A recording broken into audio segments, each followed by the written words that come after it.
पुस्तक का नाम युग परिवर्तन कब और कैसे। लेखक पंडित श्री राम शर्मा आचार्य। ऑडियो 1। आर्ष ग्रंथ व काल गणना, अन्य धर्म ग्रंथ और युग निर्माण।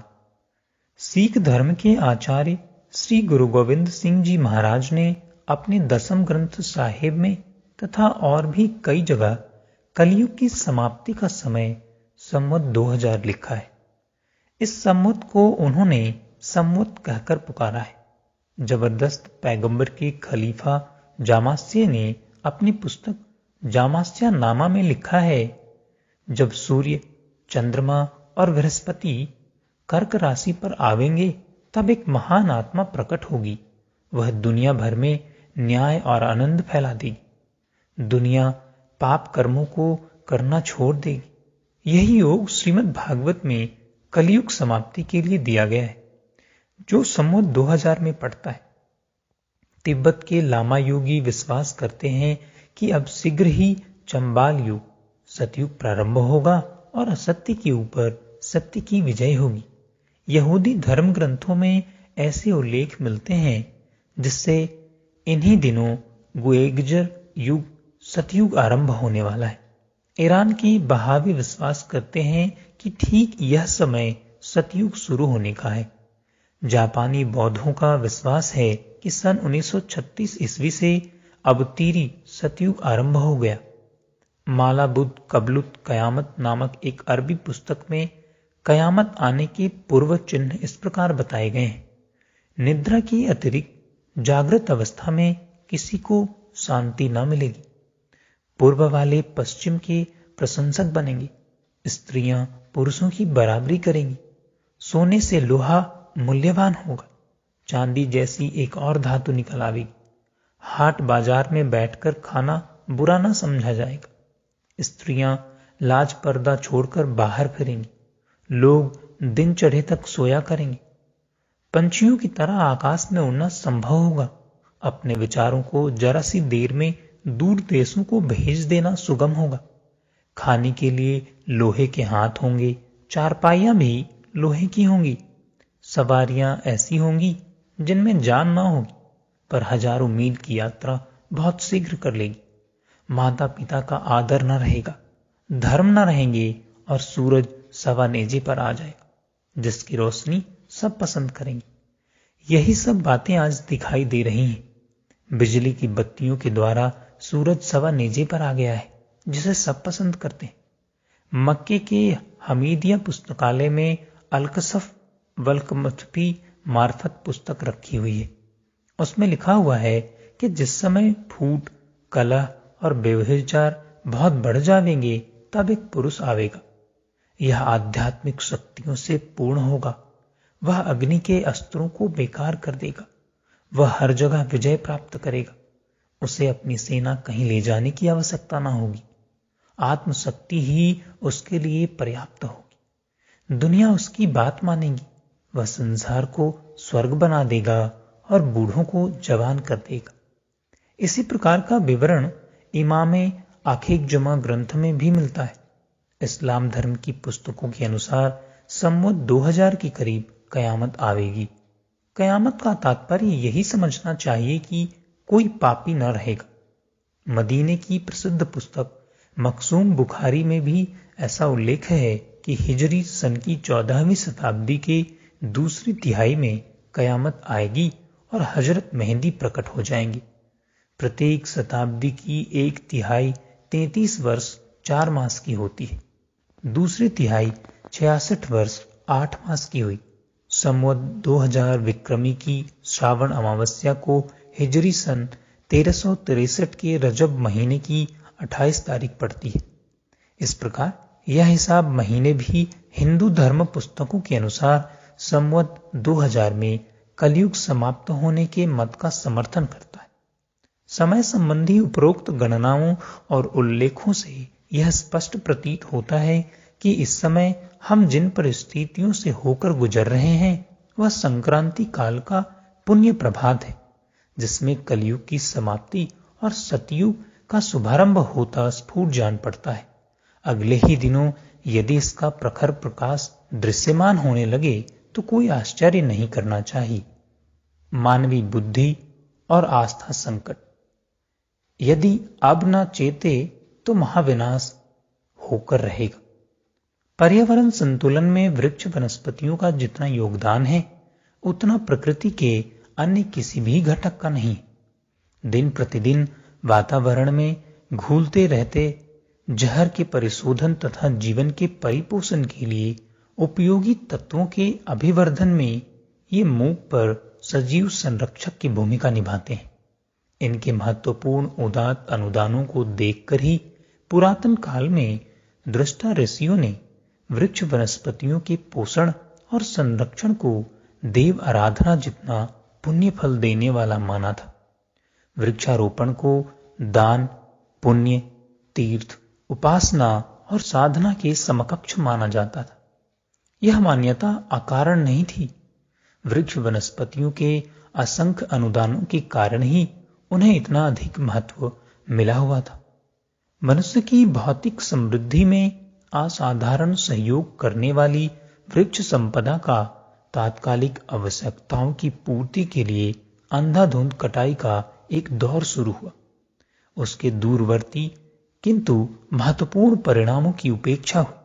फलतः संपूर्ण इकोलॉजिकल चक्र ही डगमगा गया, जिसकी परिणति अनेकों प्रकार की विभीषिकाओं के रूप में सर्वत्र दृष्टिगोचर हो रही है। मौसम में असामयिक हेरफेर, अतिवृष्टि, अनावृष्टि जैसे कितने ही प्रकृति प्रकोप संतुलन के लिए अनिवार्य वृक्ष संपदा के नष्ट करने के ही दुष्परिणाम है। प्रकृति विक्षेपों की श्रृंखला में एक भयंकर कड़ी जुड़ी हुई भूस्खलन एवं भूक्षरण की, जिससे प्रतिवर्ष उपजाऊ भूसंपदा का एक बड़ा भाग गंवाना पड़ रहा है। साथ ही असंख्यों व्यक्तियों को अपने जीवन से प्रतिवर्ष हाथ धोना पड़ रहा है। विगत कुछ वर्षों से हिमालय के निकटवर्ती क्षेत्रों में भूस्खलन की घटनाओं में निरंतर अभिवृद्धि हो रही है। 16 अगस्त 1979 की रात को चमोली जिले के कोथा गांव में मूसलाधार वर्षा हुई। वर्षा के साथ भूस्खलन से पूरा गांव ही नीचे दब गया। शमशान जैसी स्थिति बन गई। अगस्त 1978 में हिमाचल प्रदेश में हुए एक भूस्खलन से लगभग 1300 व्यक्ति मारे गए और सैकड़ों घायल हुए। इसी माह जन्माष्टमी की मध्यरात्रि को पिथौरागढ़ जिले में सिसना गांव के 300 व्यक्ति जमीन के अचानक धंसने से भीतर दब गए। सैकड़ों पशु भी इस चपेट में मारे गए। उसी रात निकटवर्ती एक अन्य गांव गासीला में भी भूस्खलन में असंख्यों जानी गई। गांव की खेती और बने घर बर्बाद हो गए। इस प्रकार 15 अगस्त 1977 को तवाधार क्षेत्र में पृथ्वी में दरार पड़ने से सैकड़ों व्यक्तियों की अकाल मृत्यु हुई। भूरक्षण विशेषज्ञ एरिक एकहोम ने भूस्खलन की इन घटनाओं का कारण पर्वतीय क्षेत्र में वृक्षों की कटाई को माना है। उनका कहना है कि भारत की समृद्धि का महत्वपूर्ण स्रोत हिमालय बीमार है। उसकी बीमारी भूस्खलनों के रूप में अपना परिचय दे रही है। भारतीय कृषि अनुसंधान परिषद के वैज्ञानिकों ने चेतावनी दी है कि हिमालय की वृक्ष संपदा की कटाई रोकी नहीं गई तो देश को गंभीर संकटों का सामना करना पड़ सकता है। भूरक्षण विशेषज्ञ एरिक एकहोम ने भूस्खलन की इन घटनाओं का कारण पर्वतीय क्षेत्र में वृक्षों की कटाई को माना है। गंगा के पानी से लाखों हेक्टेयर कृषि योग्य भूमि सिंचित होती है। अनुमानतः 300 करोड़ रुपए प्रतिवर्ष गंगा का जल से लाभ होता है। भूस्खलन के कारणों को स्पष्ट करते हुए वैज्ञानिकों ने बताया है कि 13,000 की ऊंचाई पर हिमालय की वृक्ष संपदा को बुरी तरह नष्ट किया जा रहा है। वनों के काटे जाने से पर्वतीय क्षेत्र में जल रोकने की क्षमता नष्ट हो जाती है। मिट्टी, पत्थर की पकड़ वृक्षों के कारण बनी रहती है।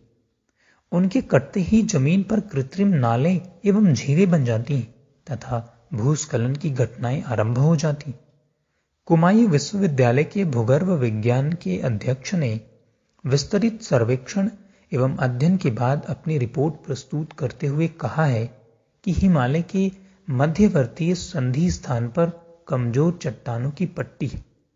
पिछले दशक के अधिकांश भूस्खलन इसी पट्टी के क्षेत्र में आते रहे हैं। वर्तमान समय में इस क्षेत्र में भूस्खलनों के निरंतर बढ़ने के प्रमुख कारण हैं वनों का विनाश तथा विस्फोटक पदार्थों का चट्टानों को तोड़ने के लिए उपयोग। सर्वेक्षण करने वाले इन विशेषज्ञों का कहना है कि इस क्षेत्र में हरे पेड़ों की कटाई पर कड़ाई से प्रतिबंध लगाना चाहिए। साथ ही किसी भी तरह के विस्फोटक पदार्थों का कभी उपयोग ना किया जाए। यदि इन बातों की उपेक्षा हुई तो महाविनाश की स्थिति कभी भी उत्पन्न हो सकती है। भूवैज्ञानिकों का मत है कि भारत प्रतिवर्ष 8,000 हेक्टेयर कृषि योग्य भूमि गंवाता जा रहा है, क्योंकि पहाड़ों पर जंगल कट जाने से तेजी से दौड़ता वर्षा का पानी खड्ड और दरारें बनाता है। नदियों में रेत मिट्टी अधिक जम जाने से उनकी चौड़ाई और प्रवाह का क्षेत्र बढ़ता जा रहा है। पिछले 30 वर्षों में वनों की कटाई अत्यधिक हुई है। एक आंकड़े के अनुसार 6,000 टन उपजाऊ मिट्टी प्रतिवर्ष बहकर नदियों में चली जाती। गंगा क्षेत्र में लगभग 4 करोड़ 50 लाख एकड़ भूमि को अधिक उपजाऊ बनाने जितनी उर्वरा मिट्टी का प्रतिवर्ष ह्रास हो रहा है। अब तक पूरे देश से 42 करोड़ लाख एकड़ भूमि भूक्षरण से बर्बाद हो चुकी है। 1 करोड़ 75 लाख एकड़ भूमि अम्ल एवं क्षार की मात्रा बढ़ने से बेकार पड़ी है। नदियों की सतह ऊपर उठ आने से प्रतिवर्ष 5 करोड़ एकड़ जमीन बाढ़ की चपेट में आती है और पानी के निकास की व्यवस्था न बन पाने से बेकार पड़ी रहती है। कृषि योग्य मिट्टी की सतह लगभग 20 सेंटीमीटर तक होती है। इसमें पोषक तत्वों नाइट्रोजन, पोटेशियम, फास्फोरस की बहुलता होती है। 13 अन्य प्रकार के पोषक तत्व तथा ऐसे जीवाणु पाए जाते हैं जो भूमि की उर्वरा शक्ति को बढ़ाते हैं। भूक्षरण से उपजाऊ परत नष्ट हो जाती है, जिसकी आपूर्ति किसी भी कृत्रिम खाद से नहीं हो सकती है। भूगर्भ शास्त्रियों का मत है कि वन संपदा को विनष्ट होने से रोका ना गया तो देश की कुछ ही वर्षों में उपजाऊ योग्य भूमि का एक बड़ा भाग गंवाना पड़ेगा। प्रतिवर्ष आने वाली बाढ़ें मानसून की नहीं, प्रकृति विक्षोभ का परिचायक है। मानसून तो प्रकृति की वह देन है जिस पर फसलें जीवित रहती हैं। वृक्षों के कटने से बाढ़ों में वृद्धि हुई है। फलतः प्रतिवर्ष कृषि योग्य भू परतों को बाढ़ें बहा ले जाती तथा अपने विनाश लीला रच जाती है। पर्यावरण संतुलन के लिए भूभाग के 1/3 हिस्से में वृक्षों का होना अनिवार्य माना जा गया है, जबकि भारत में 1/4 से भी कम लगभग 22% भूभाग में वन है। प्रकृति के प्रकोपों, बाढ़, सूखा, भूस्खलन, भूक्षरण, भूकंप, ज्वालामुखी की घटनाओं में इसी कारण वृद्धि होती जा रही है। बाइबिल में संकट के संकेत। बाइबिल की 7 टाइम नाम से विख्यात भविष्यवाणियों में भी भविष्यकाओं का ऐसा ही उल्लेख मिलता है। इन्हें लेकर कई पुस्तकें लिखी गईं। इनकी विवेचनाओं के लिए सैकड़ों ने अपना समय और श्रम खपाया है। बाइबिल की यह भविष्यवाणियां डैनियल तथा रेवेलेशन अध्यायों में दी गई हैं। यद्यपि इन सब की भाषा काफी गूढ़ है और इन्हें मुख्यतः रूपक शैली में ही लिखा गया है। इन भविष्यवाणियों में कहा गया है कि जब 7 समय का जमाना आएगा और नए युग की शुरुआत होगी, उस समय तमाम दुनिया में लड़ाई झगड़े फैल जाएंगे और प्रकृति इतनी क्रुद्ध हो उठेगी कि उसके कारण बड़ी संख्या में लोग मरने लगेंगे। बाइबिल के मैथ्यू अध्याय 24 में इस समय की भविष्यकाओं का चित्रण इन शब्दों में किया गया है। उस वक्त चारों तरफ लड़ाइयां होने लगेंगी और लड़ाई की अफवाहें सुनाई देने लगेंगी। एक मुल्क दूसरे मुल्क के खिलाफ खड़ा होगा और एक सल्तनत दूसरी सल्तनत की। उस समय अकाल पड़ेंगे, महामारी फैलेगी और जगह जगह भूकंप आएंगे। यह हालत तो शुरू में होगी और इसके बाद इससे कहीं ज्यादा कष्ट भोगने पड़ेंगे। बाइबिल के रेवेलेशन अध्याय में महात्मा ज्ञान की निम्नलिखित भविष्यवाणियां उल्लेखनीय हैं। जब उसने दूसरी मुहर को तोड़ा तो उसमें से दूसरा जानवर निकला। यह लाल रंग का घोड़ा था जो उस पर बैठा था। उसे इस बात की शक्ति दी गई थी कि संसार की शांति को भंग कर दे और युद्ध आरंभ करा दे। उस सवार के हाथ में एक बहुत बड़ी तलवार दी गई थी। लाल रंग का आशय युद्ध से लगाया गया है। यद्यपि इन दिनों प्रकट तौर पर किन्हीं देशों में युद्ध नहीं चल रहा, परंतु इस बात से भी इनकार नहीं किया जा सकता कि विभिन्न देशों में जो आपसी तनातनी, गुटबंदी और शीत युद्ध की सी स्थिति बनी हुई है, वह कभी भी युद्ध का विस्फोट कर सकती है। कब किस बात को लेकर कौन सा युद्ध की घोषणा कर देगा, इस बारे में कुछ भी नहीं कहा जा सकता। बाइबिल के रिवेलेशन अध्याय 6 में कहा है, जब उसने तीसरी मुहर को तोड़ा तो उसमें तीसरा जानवर निकला। वह एक काले रंग का घोड़ा था और उसके ऊपर बैठे हुए सवार के हाथ में एक तराजू दी गई थी। मैंने यह आवाज सुनी कि एक सिक्के का एक पैमाना गेहूं मिलेगा और 3 पैमाने जौ का दाम 1 सिक्का होगा। यो महंगाई और वस्तुओं का अभाव तो पिछले कई वर्षों से चला आ रहा है, किंतु इन दिनों वस्तुओं के मूल्य जिस तेजी से बढ़ रहे हैं, उस वृद्धि ने निश्चित ही अब तक हुए मूल्यों की वृद्धि को पीछे छोड़ दिया है। मूल्य वृद्धि का एक कारण वस्तुओं का अभाव भी है। जैसे जैसे जनसंख्या बढ़ती जाएगी, वैसे वैसे अन्न संकट और भयंकर होता जाएगा। बाइबिल के लैमेंटेशन नामक पुस्तक में इनका वर्णन करते हुए लिखा है, लोगों के चेहरे कोयले की तरह काले हो जाएंगे, वे गलियों में मारे मारे फिरेंगे। जो लोग तलवार से मारे जाते हैं, वे उन भूख से मरने वालों की अपेक्षा सुख में रहेंगे। अकाल के अतिरिक्त विनाश की परिस्थितियां उत्पन्न करने वाले दूसरे कारणों की ओर संकेत करते हुए रिवेलेशन अध्याय 6 में लिखा गया है, जब उसने चौथी मुहर को तोड़ा तो उसमें से चौथा जानवर निकला। वह एक पीले रंग का घोड़ा था। उस पर मृत्यु का देवता बैठा था। इस देवता को इस बात की ताकत दी गई थी कि वह पृथ्वी के चौथाई भाग में तलवार, प्लेग, अकाल और जंगली जानवरों आदि के द्वारा मनुष्यों का नाश करे। जब उसे छठी मुहर को तोड़ा और मैंने एक भयंकर भूकंप देखा। उस समय सूर्य काले कपड़े की तरह लाल पड़ गया। आसमान के तारे इस तरह टूटने लगे जिस प्रकार किसी पेड़ को हिलाने से पके फल गिरने लगते हैं। हर एक पहाड़ और टापू हटने लगा। राजा, बादशाह से लेकर गरीब आदमी तक ईश्वर के इस भयंकर कोप से घबराकर पहाड़ों की गुफाओं और चट्टानों में जा छुपे। इस परिवर्तनों के स्वरूप बहुत तरह के होते हैं। सौर मंडल की गतिविधियों की एक दूसरे ग्रह पर भी पारस्परिक प्रतिक्रिया होती है, वह प्रभाव पड़ता है। ज्वालामुखियों के विस्फोट, तूफान, भूकंप, ऊपरी वातावरण, विषमता से उत्पन्न हलचलें अथवा सौर मंडल की कोई भी असामान्य गतिविधि ऐसे तीव्र परिवर्तनों का कारण बन जाती है। अंतरिक्ष में आवारागर्दी करने वाली कुछ उल्काएं भी अपनी सहसातिकता के कारण स्वयं को तो क्षति पहुंचाती ही हैं, पृथ्वी या कि अन्य ग्रहों को भी उथल पुथल से भर देती। इन उद्दंड उल्काओं की आवारागर्दी की गाथाएं दुनिया भर के पौराणिक साहित्य में रोचक ढंग से वर्णित है। ऑडियो 2 यूनान की पौराणिक गाथाओं में इकोरस नाम के एक युवक की कथा है। यह सूर्य से मिलने की महत्वाकांक्षा रख नकली पंख लगाकर चल पड़ा। पंख उसने मोम से चिपका लिए थे। अधिक ऊंचे जाने पर उसके पंख को जोड़ने वाली मोम गर्मी के कारण पिघल गई और पंख नीचे गिर पड़े। इकोरस भी औंधे मुंह नीचे समुद्र में आ गिरा तथा मर गया। पिछले दिनों इसी युवक की तरह एक दुस्साहसी उल्का पिंड भी देखा गया। इसका नाम भी इकोरस ही रखा गया। यह इकोरस उल्का पिंड कभी सूर्य के अधिक निकट जा पहुंचता है, इतना कि बस थोड़ा और पास जाए तो भाप बन ही बन जाए। कभी लगता है वह बुध से, कभी मंगल और कभी शुक्र से अब टकराएगा तब टकराए। सूर्य के अति निकट पहुंचकर वह आग का गोला ही बन जाता है।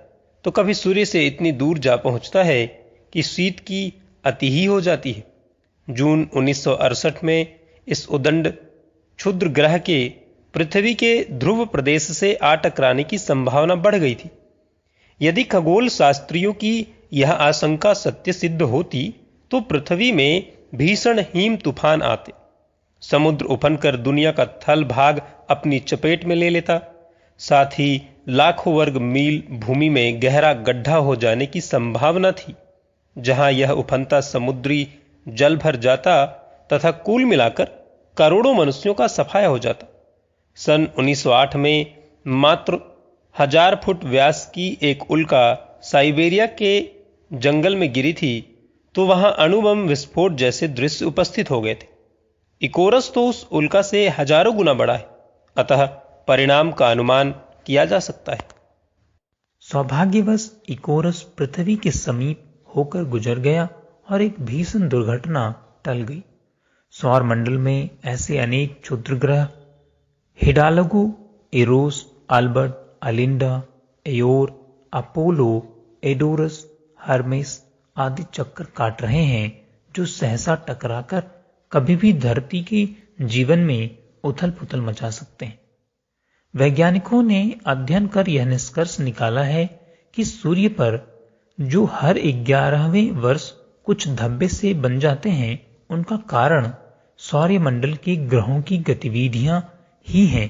स्पष्ट है कि सौर मंडलीय ग्रहों की प्रत्येक गतिविधि का सूर्य पर प्रभाव पड़ता है। जिस तरह सूर्य की हर गतिविधि से सौर मंडलीय ग्रह प्रभावित होते हैं, सभी ग्रह पश्चिम से पूर्व की ओर सूर्य की परिक्रमा करते हैं और पृथ्वी की ही भांति अपनी धुरी पर भी घूमते हैं। इस परिभ्रमण काल में जो अगणित प्रकार की उथल पुथल होती है, उनसे पृथ्वी ग्रह उपग्रह प्रभावित होते हैं। ऐसी उथल पुथल की स्मृतियां मानवीय इतिहास में सुरक्षित हैं। पुराण कथाओं में इनका रोचक वर्णन मिलता है। मात्र क्षुद्र नक्षत्रों के टकराने अथवा सूर्य या किसी बड़े नक्षत्र में व्यापक परिवर्तन होने, उथल पुथल मचने से ही धरती में जल प्लावन आदि की घटनाएं नहीं घटती, बल्कि धरती के भीतर की हलचलें और उसके सिकुड़ने फैलने की विभिन्न प्रक्रियाएं भी जल प्रलय आदि के दृश्य उपस्थित करती हैं। सभी जानते हैं कि कभी भूमंडल के सभी महाद्वीप एक दूसरे से जुड़े थे। ग्रहों की हलचलों और आकुंचन प्रसार की प्रक्रियाओं से वे एक दूसरे से दूर हटते गए। हिमालय अभी भी लगातार उत्तर की ओर खिसक रहा है और भूवैज्ञानिकों का कथन है कि 5 करोड़ वर्ष बाद संपूर्ण उत्तरी भारत का अधिकांश इलाका हिमालय के पेट में समा जाएगा। इसी तरह सन 1966 में मास्को में संपन्न द्वितीय अंतर्राष्ट्रीय वैज्ञानिक सम्मेलन में प्रोफेसर डॉक्टर ब्रूस सी हिजेन और डॉक्टर नील यू डाइक ने घोषणा की थी कि आज से लगभग 2032 वर्ष बाद पृथ्वी की चुंबकीय शक्ति घटेगी। इसमें मनुष्यों का आकार व जीवन भी प्रभावित होगा। वृक्ष, वनस्पति, कीट पतंग आदि पर भी व्यापक प्रभाव पड़ेगा। प्रशांत महासागर की तलहटी से निकाली गई मिट्टी और रेडियो सक्रियता एवं लारिया नामक एक कोशिकीय जीव में हो रहे क्रमिक परिवर्तन से पता चलता है कि सन 4000 तक चुंबकीय क्षेत्र में परिवर्तन होगा, जिससे ध्रुवों का स्थान भी परिवर्तित होगा। परिणाम स्वरूप धरती में खंड प्रलय की स्थिति हो जाएगी। बर्फीले तूफान चारों ओर उठेंगे। धरती में बेहद गर्मी और बेहद ठंडक की स्थितियां पैदा हुआ करेंगी। समुद्र तल भी लगातार ऊपर उठ रहा है। इसका भी परिणाम अवश्यम्भी है। ऐसी ही विशिष्ट प्राकृतिक उथल पुथल अतीत में भी जल प्रलय जैसी घटनाओं का कारण बनती रही हैं। खोखली पाश्चात्य सभ्यता। दूर के ढोल सुहावने वाली बात बहुत करके सही सिद्ध होती। चंद्रमा रात्रि के समय कितना सुंदर लगता है। कविगण उसका बखान करते नहीं थकते, पर उस तक पहुंचने वालों ने उसकी कुरूपता का भयानक वर्णन किया है। गड्ढे और टीले वाली जमीन, कहीं अतिशय गर्मी, कहीं चरम शीत, न हवा न पानी, सुरक्षा उपकरणों के बिना कोई एक क्षण के लिए भी नहीं ठहर सकता। सर्प कितना सुंदर लगता है, धूप में उसकी चाल, चमक और आकृति देखते ही बनती। जिन्हें उनकी असलियत मालूम नहीं, वे बच्चे उसे पकड़ने दौड़ते। गलती से उनमें से कोई पकड़ बैठे तो वह खिलौना क्षण भर में डस लेगा और प्राणों का अंत कर देगा। प्राचीन काल में ऐसी विष कन्याएं होती थी, जिनका रूप यौवन देखते ही मनुष्य मोहित हो जाता था, किंतु उनके सत्संग में आते ही विष कन्या आजकल पाश्चात्य सभ्यता के रूप में देखी जा सकती है। अमेरिका, अफ्रीका, ऑस्ट्रेलिया, न्यूजीलैंड जैसे देशों की खाली भूमि पर कब्जा कर लेने के उपरांत गोरे लोगों को वहां प्रकृति संपदा का आधिपत्य करने का अवसर मिला और देखते देखते थोड़े ही दिनों में मालामाल हो गए। विज्ञान के विकास का भी यही युग था। अधिक कमाई करने वाले यंत्रों का निर्माण उसी पैसे से हुआ। उपनिवेशों में माल खपाने का अवसर मिला। इस प्रकार कुछ ही शताब्दियों में छप्पर फाड़कर दौलत उन पर बरसी। इस उपलब्ध संपन्नता का उपयोग कहां हो, इसके लिए संकीर्ण मनोवृत्ति को सुविधा संपादन और विलासिता के बढ़ते हुए साधन, यह देही काम दृष्टिगोचर हुए। वे भारत का अनुयायी थोड़े ही थे जो अपनी बुद्धि वैभव से संसार के कोने कोने में बिखरकर वहां के निवासियों को सुविकसित और सुसंस्कृत बनाने का प्रयास करते और इसके लिए स्वयं कष्ट सहते। पाश्चात्य देशों के हाथ में पहुंची विपुल संपदा ने जहां शिक्षा, चिकित्सा जैसे उपयोगी साधन बढ़ाए, वहां विलासिता की सामग्री जुटाने में भी कमी न रखी। यह लंबे समय का इतिहास नहीं है। अभी 2 शताब्दियां मुश्किल से बीती हैं कि वे क्षेत्र विलासिता की चरम सीमा को छूने लगे। उनकी रुचि के व्यंजन पकवान और स्वच्छंद यौनाचार, आकर्षक सजधज उन क्षेत्रों के सर्वसाधारण को उपलब्ध हो गए। वाहन के लिए मोटर, परस्पर वार्ता के लिए टेलीफोन, घर बैठे सिनेमा देखने के लिए टेलीविजन जैसे अनेकानेक उपकरण हर किसी को उपलब्ध हुए। अंधाधुंध आमदनी का आखिर उपयोग भी और किन कामों में होता। यह उमंग भरी लहर थोड़े ही दिनों में अपना प्रभाव दिखाने लगी। परिवार टूटे। विलास की स्वच्छंदता में पति पत्नी का साथ रहना ही पर्याप्त था। न अभिभावकों को संतान से कुछ आशा और न संतान के लिए अभिभावकों का कोई बड़ा त्याग। बूढ़ों के लिए संपन्न देशों में मवेशी खाने बन गए और बच्चों के लिए अनाथालय। संतान और अभिभावक के बीच रहने वाली आत्मीयता ही एक प्रकार से समाप्त हो गई। यौन स्वेच्छाचार में हर किसी को नवीनता की ललक रहने लगी। फलतः तलाकों का एक खिलवाड़ जैसा प्रचलन हो गया। विवाह एक चिन्ह पूजा है, जिसे करने के उपरांत दोनों साझीदारों में से कोई नहीं जानता कि यह समझौता कितने दिन चल सकता है और कितने दिन बाद टूट जाएगा। उठती उम्र की लड़कियां भी देखती हैं कि अधिक लाभदायक सौदा कौन सा है। स्त्री की भांति पुरुष भी इसी फिराक में रहते हैं। नया सुहावना के फेर में आज विवाह, कल तलाक का माहौल बनता रहता है, पर कुछ ही साल में स्थिति उलट जाती है। स्त्रियों की ढलती आयु आते ही उन्हें अपने लिए घोंसला ढूंढना पड़ता है। उन्हें कोई मुश्किल से ही कुछ दिन अपनी डाल पर बैठने देता है। दोनों ओर से मजबूरियां सामने आ जाती हैं, तभी कुछ ऐसा भरोसा बनता है कि शायद टिकाऊपन बना रहे। दाम्पत्य जीवन में हर घड़ी उसी तरह चौकन्ना रहना पड़ता है, मानो किसी ठग जालसाज के साथ दिन गुजारने पड़ रहे हैं। संतान और अभिभावकों का रिश्ता तभी तक है जब तक पंख नहीं उगते। लड़के हों या लड़कियां, जब कुछ कमाने लायक हो जाते हैं, अपना अलग घोंसला बनाते हैं। ऐसी दशा में मुसीबतों के समय कोई किसी से आशा उपेक्षा नहीं करता। आजीविका को ही सब कुछ मानकर चलना पड़ता है। ऐसी दशा में अनिश्चितता और उद्विग्नता की मन स्थिति बनी रहती है। इस तनाव को हल्का करने के लिए नशेबाजी ही एकमात्र अवलंबन रह जाती है। सिगरेट, शराब और मादक औषधियां दोनों ही जीवन की आवश्यकता बन जाती हैं। आधी रात नाटक केबल देखने में बीत जाती है। शेष आधा समय नींद की नशीली गोलियां लेकर झपकियां लेती हुई बितानी पड़ती। भोजन के लिए आधी पारियां होटलों में बितानी पड़ती। घर पर खाने वाले या तो बहुत गरीब या बहुत अमीर होते। अब नौजवानों का एक नया शौक बना है, किसी की भी जान लेना, पिस्तौल तानकर जेब खाली करा लेना या 2 दिन का गिरोह बनाकर किसी अकेले या दुकेले की गर्दन मरोड़ देना। यह धंधा अच्छी आमदनी का भी है और अपनी चतुरता का रौब दिखाने का। नई पीढ़ी के आवारा लोगों के लिए दादागिरी सुलभ सी बनती जा रही और अच्छे खासे नफे की भी। जो लड़के माँ बाप से पटरी नहीं बैठाते और पढ़ाई में मन न लगने के कारण अधकचरे रह जाते, उन्हें बड़े लोगों जैसा काम तो मिलता नहीं। हल्की नौकरी में शानदार ढंग से गुजारा कैसे चले, इस समस्या की हल उन्हीं की बिरादरी के आवारा लोग आसानी से सिखा देते। गिरोह बनते देर नहीं लगती है। पहले कमजोर लोगों पर हाथ साफ करते हैं, बाद में जिनकी भारी जेब देखते हैं उनका पीछा करते हैं।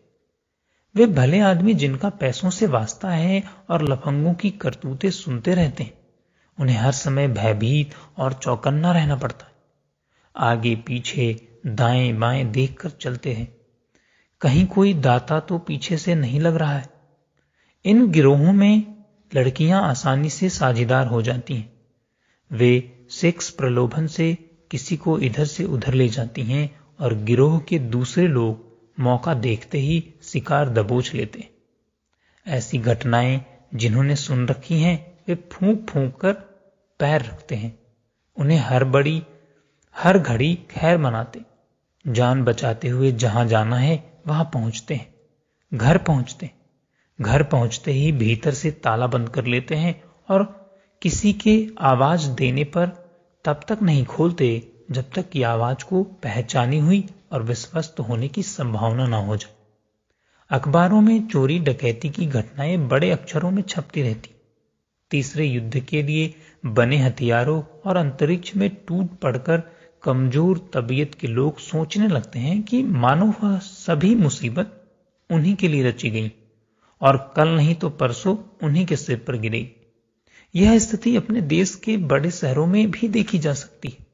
ऐसी स्थिति में प्रगति भौतिक दृष्टि से कितनी ही क्यों न हो गई हो, ये व्यक्ति आदिम युग में जीते हुए कहे जाएंगे, जहां गति व मति का समुचित समन्वय नहीं होता, वहां यही स्थिति होती है। अच्छा हो सभ्यता के विकास के साथ संस्कृति का भी विकास हो, अंत में सुसंस्कारिता पनपे, तभी वास्तविक प्रगति मानी जा सकती है। आज की खोखली पाश्चात्य सभ्यता हम सब के लिए सबक है। दूरदर्शिता का अपनाना श्रेयस्कर। मनुष्य बुद्धिमान प्राणी है, उससे हर प्रकार की समझदारी की अपेक्षा की जाती है। वह यथासंभव इसका निर्वाह भी करता रहता है, पर समझदारी के साथ जहां स्वार्थ और उतावलापन जुड़ जाते हैं, वहां वह नासमझी जैसी हानिकारक बन जाती है और कर्ता समेत अनेकों को, पूरे समाज को अपना शिकार बनाती है। इन दिनों प्राकृतिक संसाधनों के दोहन के संदर्भ में ऐसी ही उतावली बरती जा रही है। जब रोज सोने का अंडा देने वाली एक मुर्गी का पेट चीरकर सारे अंडे एक ही दिन निकाल लेने की बात सोची जाए, तो इसे क्या कहा जाए, समझदारी या नासमझी? इसकी चर्चा करना आवश्यक होगा। कर्ता का इसमें अपनी बुद्धिमान नजर आती है, उसे लाभ मिलता भी प्रतीत हो सकता है, पर इसका दुष्परिणाम जब समाज और समुदाय को भोगना पड़ता है, तब समझ में आता है कि जल्दबाजी में जो निर्णय लिया गया, जो कार्य किया गया, उससे लाभ तो मिला, पर वह लाभ उस नुकसान की तुलना में नगण्य जितना ही था जो समूचे पर्यावरण, प्रकृति एवं उसमें रहने वाले प्राणियों को उठाना पड़ा। मूर्धन्य प्रकृति विज्ञानी डेग्डेसन का कहना है कि जब तक व्यक्ति को पर्यावरण संतुलन का मूल्य और महत्व मालूम नहीं होगा, तब तक इस प्रकार की स्वार्थपरता बढ़ती ही जाती रहेगी। जिसमें एक ही संपदा तो बढ़ेगी, पर उस समय समृद्धि की कीमत पर समस्त विश्व का, प्रकृति व प्राणी का कितना अहित होगा, इसका मूल्यांकन कर सकना संभव नहीं। इस दिशा में सही सोच उभरने पर ही सही कदम उठ सकेंगे। अब तक यह दायित्व तथा कथित विकसित व विकासशील देशों के कंधों पर है। वह ऐसे विनाशकारी विज्ञान की ओर न बढ़कर संतुलन शास्त्र के सिद्धांतों का सही अर्थों में पालन करते हुए नई समाज संरचना का विकास करें। निसर्ग का अपना एक स्वतंत्र तंत्र है, जिसके माध्यम से वह अपना संतुलन समीकरण बराबर बनाए रहता है, हर जीवन की आवश्यकताओं की पूर्ति करता रहता है। इससे उन प्राणी समुदायों में भी संतुलन बना रहता है और प्रकृति भी साम्यावस्था में बनी रहती है। उदाहरण के लिए, किसी वन के शाकाहारी जंतुओं की संख्या में असाधारण वृद्धि हो गई हो, तो ऐसी स्थिति में वे वन के वृक्ष वनस्पतियों का सफाया करेंगे। आहार की कमी पड़ने से कुछ की भूख से असामयिक मृत्यु होगी। फिर भी यदि संख्या अनियंत्रित रही तो हिंसक पशुओं की बढ़ोतरी होगी। वे अहिंसक जीवों का आहार कर उनकी संख्या नियंत्रित करेंगे। इस बीच यदि हिंसक प्राणियों में अभिवृद्धि हुई तो भोजन की कमी से उनकी अकाल मौत होगी और उनकी बढ़ोतरी में कम आएगी। इस प्रकार प्रकृति तंत्र अपना संतुलन सदैव बनाए रखता है। फ्रायड हाउल ने अपनी पुस्तक नेचर एंड इक्विलिब्रियम में इसी आशय का एक उदाहरण प्रस्तुत कर यह समझाने का प्रयास किया है कि प्रकार प्रकृति की स्वसंचालित प्रक्रिया के माध्यम से उसका नियमन नियंत्रण होता है। वे एक अध्ययन के आधार पर लिखते हैं कि सन 1890 के आसपास अमेरिका में वन्य क्षेत्र 7 लाख एकड़ के विस्तृत भूभाग पर फैला हुआ था। उसमें 35,000 हिरणों की गणना हुई तो उसमें सिर्फ 4,000 हिरण शेष पाए गए। इस बीच शिकारियों ने शेर, चीते, बाघ जैसे हिंसक पशुओं का भी वध किया। सन 1908 से 1911 के 3 वर्षों में 800 के करीब हिंसक जंतुओं का शिकार किया गया। इन मांसाहारी प्राणियों की संख्या में पुनः द्रुत गति से वृद्धि देखी गई। सन 1920 ईस्वी में इनकी संख्या बढ़कर 40,000 हो गई। अगले दशक में इनकी तादाद और बढ़ी संख्या 1 लाख तक जा पहुंची। इस बीच वनस्पतियों के कम पड़ने से उनका चारा अपर्याप्त हो गया। जंगल भी बड़े पैमाने पर नष्ट हुए। इससे हिरन बड़ी संख्या में भूख से दम तोड़ने लगे। सन 1940 के आसपास इनकी संख्या मात्र 10,000 रह गई। इतने पर भी वे अपना भोजन बड़ी कठिनाई से ही जुटा पाते थे। युग परिवर्तन कब और कैसे? ऑडियो 3। बह रहे मगर किस दिशा में?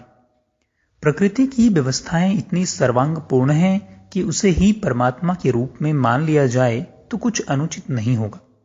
शिशु जन्म से पूर्व ही मां के स्तनों में ठीक उस नन्हे बालक की प्रकृति के अनुरूप दूध की व्यवस्था, हर प्राणी के अनुरूप खाद्य व्यवस्था बनाकर जगत में सुव्यवस्था और संतुलन बनाए रखने वाली उसकी कठोर नियम व्यवस्था भी सुविदित है।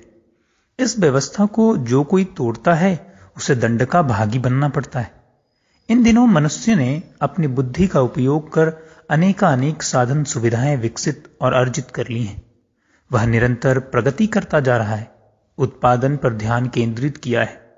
मानवीय रुचि में अधिकाधिक उपयोग की ललक उत्पन्न की जा रही है ताकि अनावश्यक किंतु आकर्षक वस्तुओं की खपत बढ़े और उससे निहित स्वार्थों को अधिकाधिक लाभ कमाने का अवसर मिलता जाए। इसी एकांगी घुड़दौड़ ने यह भुला दिया है कि इस तथाकथित प्रगति और तथाकथित सभ्यता का सृष्टि संतुलन पर क्या असर पड़ेगा।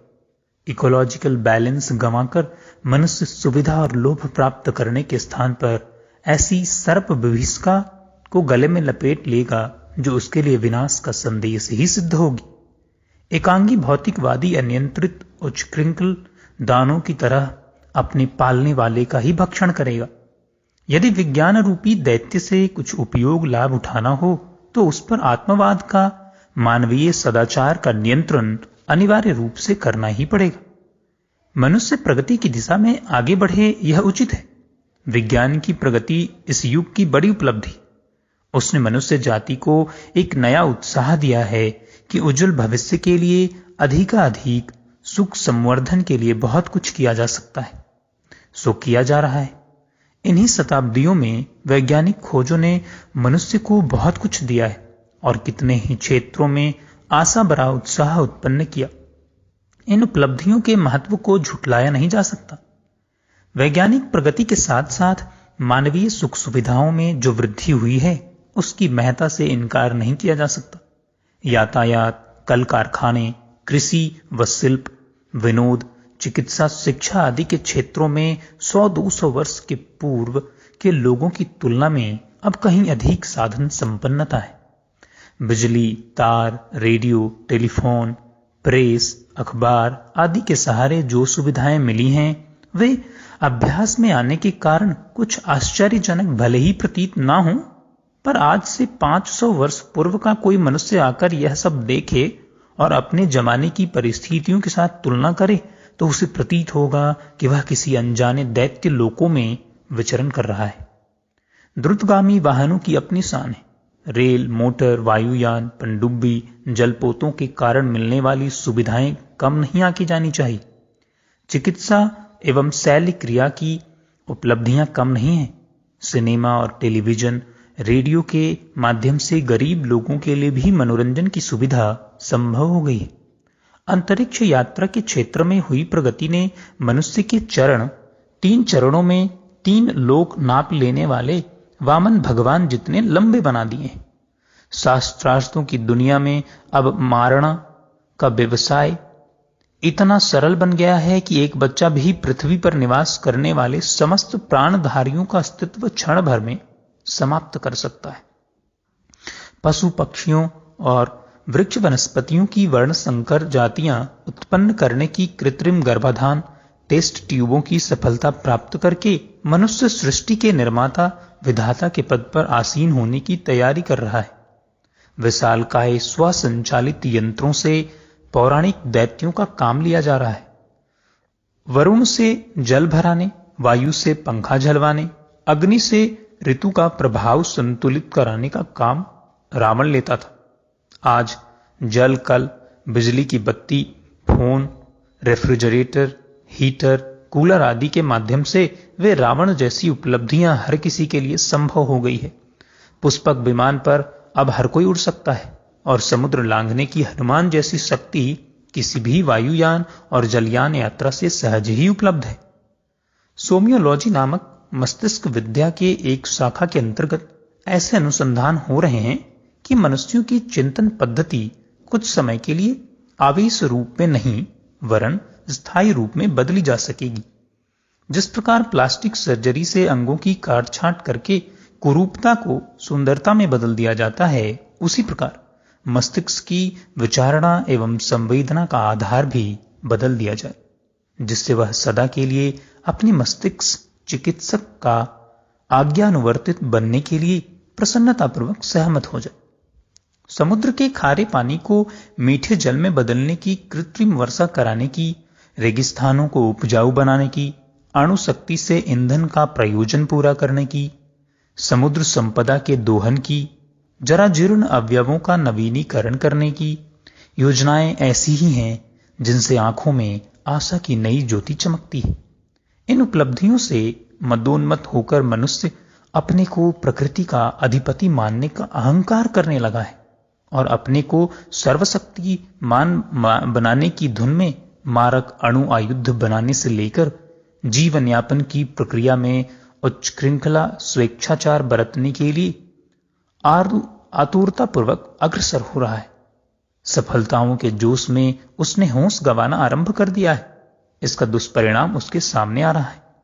कारखाने और द्रुतगामी वाहन निरंतर विषैला धुआं उगलकर वायुमंडल को जहर से भर रहे हैं। उनमें जलने वाले खनिज ईंधन का इतनी तेजी से दोहन हुआ है कि समूचा खनिज भंडार 1 शताब्दी तक भी और काम देता नहीं दिख पड़ता। धातुओं और रसायनों के उत्खनन से भी पृथ्वी उन संपदाओं से रिक्त हो रही है, उन्हें गंवाने के साथ साथ धरातल की महत्वपूर्ण क्षमता घट रही है और उसका प्रभाव धरती के उत्पादन से गुजारा करने वाले प्राणियों पर पड़ रहा है। जलाशयों में बढ़ती शहरों का, कारखानों का कचरा उसे अपेय बना रहा है। सांस लेते एवं पानी पीते समय यह आशंका सामने खड़ी रहती है कि उसके साथ कहीं मंद विषों की भरमार शहरों में न हो रही हो। उद्योगों, वाहनों द्वारा छोड़ा गया प्रदूषण, ग्रीन हाउस इफेक्ट के कारण अंतरिक्ष में अतिरिक्त तापमान बढ़ रहा है, जिससे हिम प्रदेशों के बर्फ पिघल जाने और समुद्र में बाढ़ आ जाने का खतरा निरंतर बढ़ता ही जा रहा है। ब्रह्मांडीय किरणों की बौछार से पृथ्वी की रक्षा करने वाले ओजोन कवच विषाक्तता का दबाव न सह सकने कारण फटता जा रहा है। क्रम वही जारी रहा तो जिन सूर्य किरणों से पृथ्वी पर जीवन का विकास हुआ है, वे ही छलनी के अभाव में अत्यधिक मात्रा में आग धमकने के कारण विनाश भी उत्पन्न कर सकती। अणु ऊर्जा विकसित करने का जो नया उपक्रम चल पड़ा है, उसने विकिरण फैलाना तो आरंभ किया ही है, यह समस्या भी उत्पन्न कर दिया है कि उनके द्वारा उत्पन्न राख को कहां पटका जाएगा। जहां भी वह रखी जाएगी वहां संकट खड़ी करेगी। कचरे के संकट से कैसे निपटें? पेट भरने, तन ढकने और सिर छिपाने लायक आच्छादन बनाने की समस्या अभी हल नहीं हो पाई थी कि बड़ी मात्रा में उत्पन्न होने वाले कचरे को ठिकाने लगाने की नई समस्या सामने आ गई। प्रकृति अपने उत्पादित कचरे को ठिकाने लगाती और उपयोगी बनाती रहती है। पशुओं के मलमूत्र, पेड़ों से गिरे पत्ते आदि सड़ गलकर उपयोगी खाद बन जाते हैं और वनस्पति उत्पादन में काम आते हैं। मनुष्य का मलमूत्र भी उतना ही उपयोगी है, पर इसे दुर्भाग्य ही कहना चाहिए कि उससे खाद ना बनाकर नदी नालों में बहा दिया जाता है और पेयजल को दूषित किया जाता है। इसमें दोहरी हानि है, खाद से वंचित रहना और नदियों में फेंक कर बीमारियां आमंत्रित कर। आशा की जानी चाहिए कि मनुष्य को सद्बुद्धि आएगी और कचरे तथा वज्र पदार्थों का भी खाद रूप में प्रयोग करने का प्रचलन चल पड़ेगा। किंतु इसे दुर्भाग्य ही कहना चाहिए कि अनेक उपायों के बाद भी इन दिनों कचरे में भयानक वृद्धि हुई है। हर वस्तु कागज, प्लास्टिक के थैलों, पत्तल, दोना, डिब्बा आदि में बंद करके बेची जाती है। वस्तु का उपयोग होते ही वह पैकिंग कचरा बन जाता है। उसे जहां तहां सड़कों, गलियों में फेंक दिया जाता है। इसकी सफाई में ढेरों खर्च तो होता ही है, विशेष समस्या यह है कि उसे डाला कहां जाए। शहरों के नजदीक जो ऊबड़ खाबड़ जमीनें होती हैं, वे इस कचरे से भर जाती हैं। देहातों में ऐसी जगह नहीं के बराबर है। जो पोखर, तालाब हैं, वे बरसाती पानी एकत्रित करने के काम आते हैं। उन्हें भी भर दिया जाए तो अन्य उपयोगी कामों में बाधा पड़ेगी। घुमा फिराकर सबसे बड़ा गड्ढा समुद्र रह जाता है। नदियों के रास्ते उसमें पहुंचाया गया कचरा सड़ता है और अपने साथ मिली हुई विषाक्तता से जल जंतुओं के प्राण हरण करता है। यह भी एक बड़ी क्षति है। सुविख्यात पर्यावरण शास्त्री पॉल एरलिस का कहना है कि जीवन को बचाए रखने के लिए पृथ्वी पर आवश्यक तत्वों का ह्रास एवं पर्यावरण की हानि जितनी अमेरिका वासियों के द्वारा होती है, अन्य देशों के लोगों की वजह से उतनी नहीं होती। औद्योगिक कचरे के अतिरिक्त घरेलू कचरा भी वहां सर्वाधिक उत्पन्न होता है। वहां प्रतिवर्ष 10 करोड़ टायर, 28 अरब बोतलें, 48 अरब डिब्बे एवं 70 लाख गाड़ियों में नित्य प्रति 20 लाख टन कूड़ा एकत्रित हो जाता है, जिसे ठिकाने लगाने पर $2.5 करोड़ प्रतिदिन खर्च होते हैं। ब्रिटेन में प्रतिदिन 2 करोड़ कागज के थैले कचरे के रूप में बाहर फेंक दिए जाते हैं, किंतु अब कचरा उत्पादन में भारत इनसे भी आगे है। यहां प्रतिदिन 20 करोड़ कागज के थैले इधर उधर सड़कों, गलियों, पार्कों में बिखेर दिए जाते हैं। अकेले दिल्ली में हर रोज 384 टन जूठन फेंकी जाती है। संयुक्त राष्ट्र के एक सर्वेक्षण में बताया गया है कि दिल्ली, कलकत्ता, काहिरा, इस्तांबुल जैसे बड़े महानगरों में इस तरह के जूठन से जितना अधिक वातावरण दूषित होता है, उतना और किसी से नहीं। विशेषज्ञों ने अपने अध्ययन में बताया है कि सन 2000 में सर्वाधिक कचरा कागज तथा प्लास्टिक के रूप में होगा। इसमें 75% की वृद्धि की संभावना की गई है और कहा गया है कि तब इसे दबाने के लिए जमीन भी नहीं मिलेगी। मात्र जलाना ही एकमात्र उपाय रह जाएगा, जिससे उठते जहरीले धुएं एवं उड़ती विषैली धुओं से जन स्वास्थ्य को भारी क्षति उठानी पड़ेगी। जनसंख्या वृद्धि के साथ ही गांव, नगर, हाट, बाजार बढ़ रहे हैं, साथ ही कचरे का अनुपात भी। इस समस्या को हल करने के लिए सर्वसाधारण को प्रशिक्षित किया जाना चाहिए कि कम से कम कचरा उत्पन्न करें। कूड़े को छांटकर उसमें से कागज बनाने लायक कचरा अलग कर दिया जाए, जिसे गलाकर नया सस्ता कागज बनाया जाए। खाने पीने के संबंध में जूठन न छोड़ने की आदत डाली जाए तथा जूठन के रूप में शेष कचरे को मछलियों तथा पक्षियों के लिए चारे के रूप में प्रयुक्त किया जाए।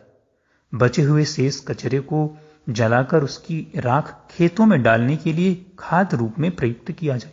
घरेलू कचरे को दूसरे सम्मिश्रणों के साथ ईंधन के रूप में भी प्रयुक्त किया जा सकता है।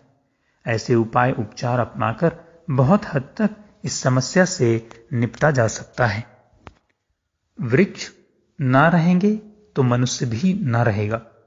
कुछ समय पूर्व इंडोनेशिया में यूनेस्को के तत्वाधान में 150 वन विशेषज्ञों की एक अंतर्राष्ट्रीय गोष्ठी हुई थी, जिसमें विश्व की घटती हुई वन संपदा पर चिंता प्रकट की गई थी। आमतौर से लोग वृक्षों का महत्व नहीं समझते। लकड़ी का लोभ और खेती के लिए अधिक जगह मिलने के लालच में पेड़ों को काटते चले जाते हैं। वे यह भूल जाते हैं कि इन तुच्छ लाभों की तुलना में वृक्ष विनाश से होने वाली हानि कितनी अधिक भयंकर है। उपयुक्त प्री पैसिफिक साइंस कॉन्फ्रेंस ने संसार को चेतावनी दी कि यदि वृक्ष संपदा विनाश का वर्तमान क्रम चलता रहा तो उसके भयानक परिणाम भुगतने पड़ेंगे। उपयुक्त गोष्ठी में Japan, Australia, Canada, America, Germany, France, England, Netherland, Bharat आदि 20 देशों के वन विज्ञानी उपस्थित थे। गोष्ठी में कनाडा के प्रतिनिधि डॉक्टर व्लादिमीर क्रजीना ने कहा कि मनुष्य की सबसे बड़ी आवश्यकता सांस लेने के लिए शुद्ध वायु मिलना है। वृक्ष हमारी इस आवश्यकता को पूरा करने में महत्वपूर्ण भूमिका प्रस्तुत करते हैं। संसार में बढ़ते हुए वायु प्रदूषण भूमिका प्रस्तुत करते हैं। संसार में बढ़ते हुए वायु प्रदूषण का समाधान करने के लिए वृक्षों की रक्षा की जानी चाहिए। यदि हम वन संपदा को गंवा बैठेंगे तो फिर शुद्ध सांस का अभाव इतना जटिल हो जाएगा कि उसका समाधान अन्य किसी उपाय से संभव ना हो सकेगा। अन्य देशों का प्रतिनिधियों ने भी जो विचार व्यक्त किए, उनसे स्पष्ट था कि वृक्ष एवं अभिवर्धन का प्रश्न उतना उपेक्षणीय नहीं है जितना कि उसे समझा जा सकता है। उसे पशुपालन का स्तर पर रखा जाना चाहिए। सच तो यह है कि इससे भी अधिक महत्व उसे दिया जाना चाहिए। पशुओं को गंवाकर उनके द्वारा मिलने वाले श्रम, दूध, मांस, चमड़े से एवं गोबर से वंचित होना पड़ता है। वृक्षों को गंवाने की हानि उनसे भी अधिक है। वायु शोधन, वर्षा का संतुलन और पत्तों से मिलने वाली खाद, धरती के कटाव का बचाव, कीड़े खाकर फसल की रक्षा करने वाले पक्षियों के आश्रय के अभाव में सफाया आदि कितने ही ऐसे संकट हैं जो वृक्षों के घटने के साथ साथ बढ़ते ही चले जाएंगे। पिछले दिनों कल कारखानों की वृद्धि को विकास का आधार माना जाता रहा है। खाद्य उत्पादन के लिए कृषि तथा सिंचाई पर भी जोर दिया जाता रहा है। बहुत हुआ तो यातायात के साधनों को बढ़ाने की बात भी आर्थिक प्रगति के लिए जोर दी गई। वन संपदा की महत्ता समझने की ओर जितना ध्यान देना आवश्यक था उतना दिया ही नहीं। सच तो यह है, वनों को जमीन घेरने वाला माना जाता रहा और उन्हें काट कर कृषि करने की बात सोची जाती रही। जलाऊ लकड़ी तथा इमारती बढ़ती जा रही। आज हम वन संपदा की दृष्टि से निर्धन होते चले जा रहे हैं और उसके कितने ही परोक्ष दुष्परिणामों का प्रत्यक्ष हानि के रूप में सामने खड़ा देख रहे हैं। सहारा कॉन्क्वेस्ट ग्रंथ के लेखक सेंट वॉर्ड वेकर ने सहारा रेगिस्तान की 20 लाख वर्ग मील भूमि के संबंध में लंबा और गहरा सर्वेक्षण करके लिखा है। यह क्षेत्र किसी समय बहुत ही हरा भरा था, पर लोगों ने नासमझी से उसे उजाड़ दिया। इससे क्रुद्ध हुई प्रकृति ने पूरा प्रतिशोध चुकाया। तेज हवा, सूर्य की सीधी धूप और पाले ने अच्छी खासी उपजाऊ मिट्टी को रेत बना दिया। तेज हवाएं उस धूल को भी इधर से उधर उड़ाने लगी। सिर्फ ऊसर और पथरीली जमीन ही टिकी हुई है। यह रेगिस्तानी विशाल भूखंड अब निकटवर्ती हरी भरी जमीन को भी महासर्प की तरह निगलता चला जा रहा है। हर साल 30 वर्ग मील हरी भरी जमीन उस रेगिस्तान की चपेट में आकर सदा सर्वदा के लिए मृतक बन जाती है। द्वितीय महायुद्ध के पश्चात एक बार अमेरिकी राष्ट्रपति रूजवेल्ट हवाई जहाज से मिस्र की भूमि से गुजरे। उन्होंने लेबनान के इतिहास प्रसिद्ध सेडार वृक्षों के वन्य प्रदेश की बड़ी प्रशंसा पढ़ी थी, पर जब उन्होंने नीचे झांक कर देखा कि वहां नंगे पहाड़ खड़े हैं और जहां तहां 10-20 वृक्ष दिख रहे हैं, तब उन्हें इसका बड़ा दुख हुआ। संसार में अन्यत्र भी ऐसे ही मूर्खता बरती जा रही है। इसकी विस्तृत जानकारी प्राप्त करके उन्हें और भी अधिक वेदना हुई। उनके आदेश पर राष्ट्र संघ पर अमेरिकी प्रतिनिधियों ने दबाव डाला कि विश्व खाद्य एवं कृषि संगठन में वन संपदा के संरक्षणों को भी महत्वपूर्ण स्थान मिलना चाहिए। वैसा हुआ भी। राष्ट्र संघ के तत्वाधान में संसार में वन संपदा बढ़ाने के लिए जो प्रयत्न चल रहे हैं, उन्हीं के अंतर्गत एक बड़ी आर्थिक सहायता देकर लेबनान में नए सिरे से सिडार वन लगाए गए हैं और हजारों एकड़ जमीन फिर से हरी भरी बनाई गई है। ऐसे ही प्रयास अन्यत्र भी हुए हैं। इसराइल में हरा भरा क्षेत्र 1/3 और सूखा रेगिस्तान 2/3 है।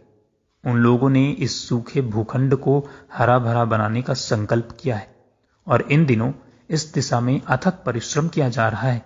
पिछले दिनों ही 10 करोड़ नए पौधे उन लोगों ने लगाए हैं। आइसलैंड वाले बहुत दिनों से अपनी वन संपदा उजाड़ते चले आ रहे थे। फलस्वरूप वे अपनी उपजाऊ भूमि में हाथ सो बैठे। सन 1964 के बाद उनकी आंखें खुली और योजनाबद्ध रूप से 20 लाख नए पेड़ लगाए। तस्मानिया का भी यही हाल हुआ।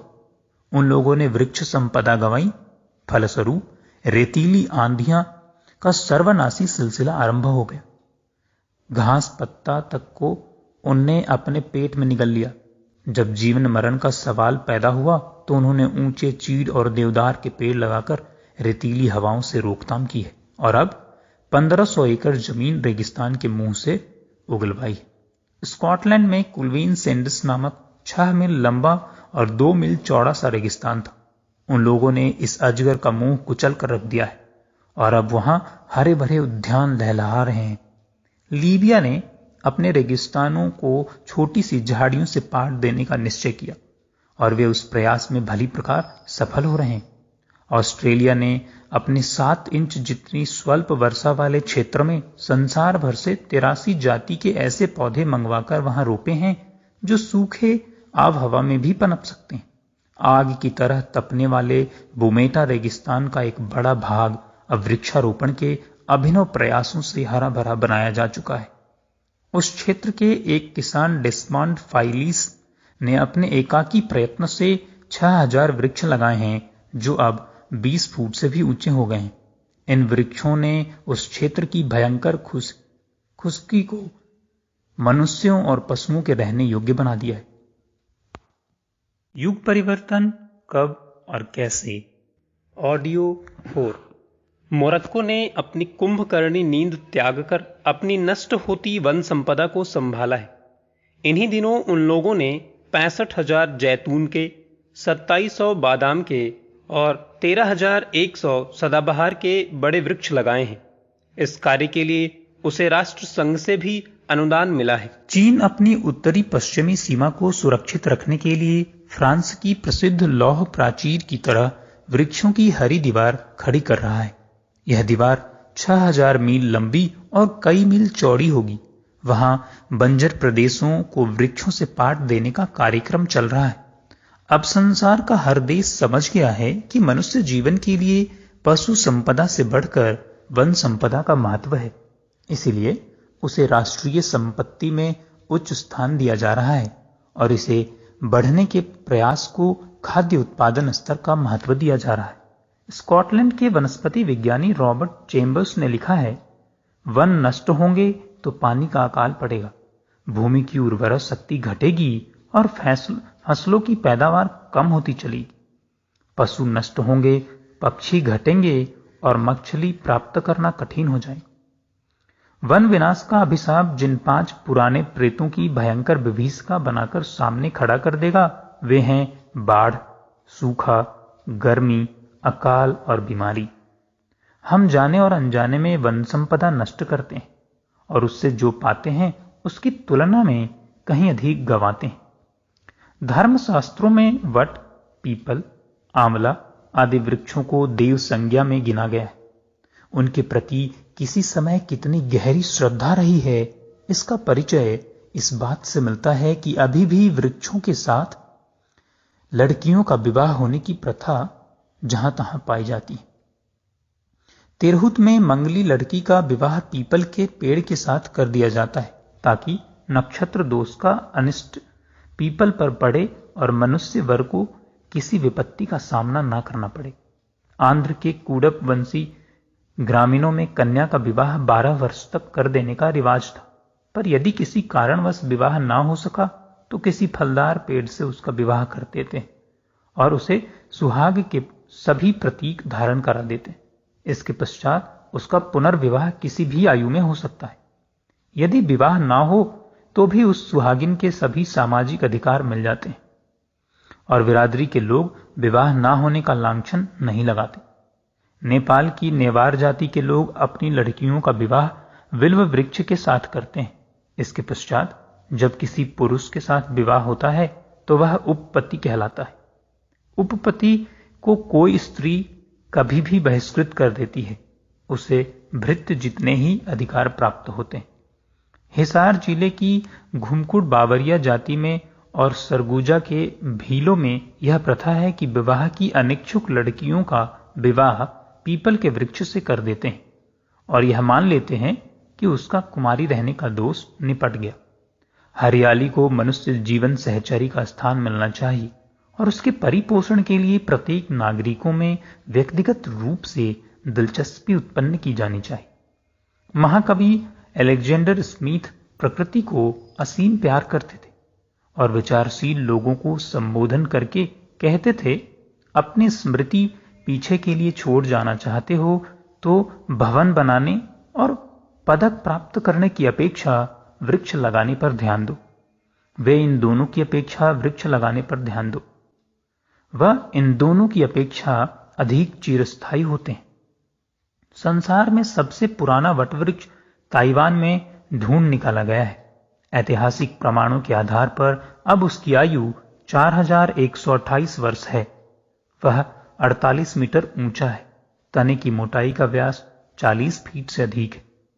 चिजाई प्रांत के मियन उयुह ग्राम के पास पहाड़ी पर यह उगा हुआ है। वहां के निवासियों ने उस महावृक्ष का नाम चेनी पॉरिस रखा है। यह वृक्ष वृद्ध होने पर भी अभी सैकड़ों वर्षों तक मजे में अपना अस्तित्व बनाए रहने योग्य सुदृढ़ है।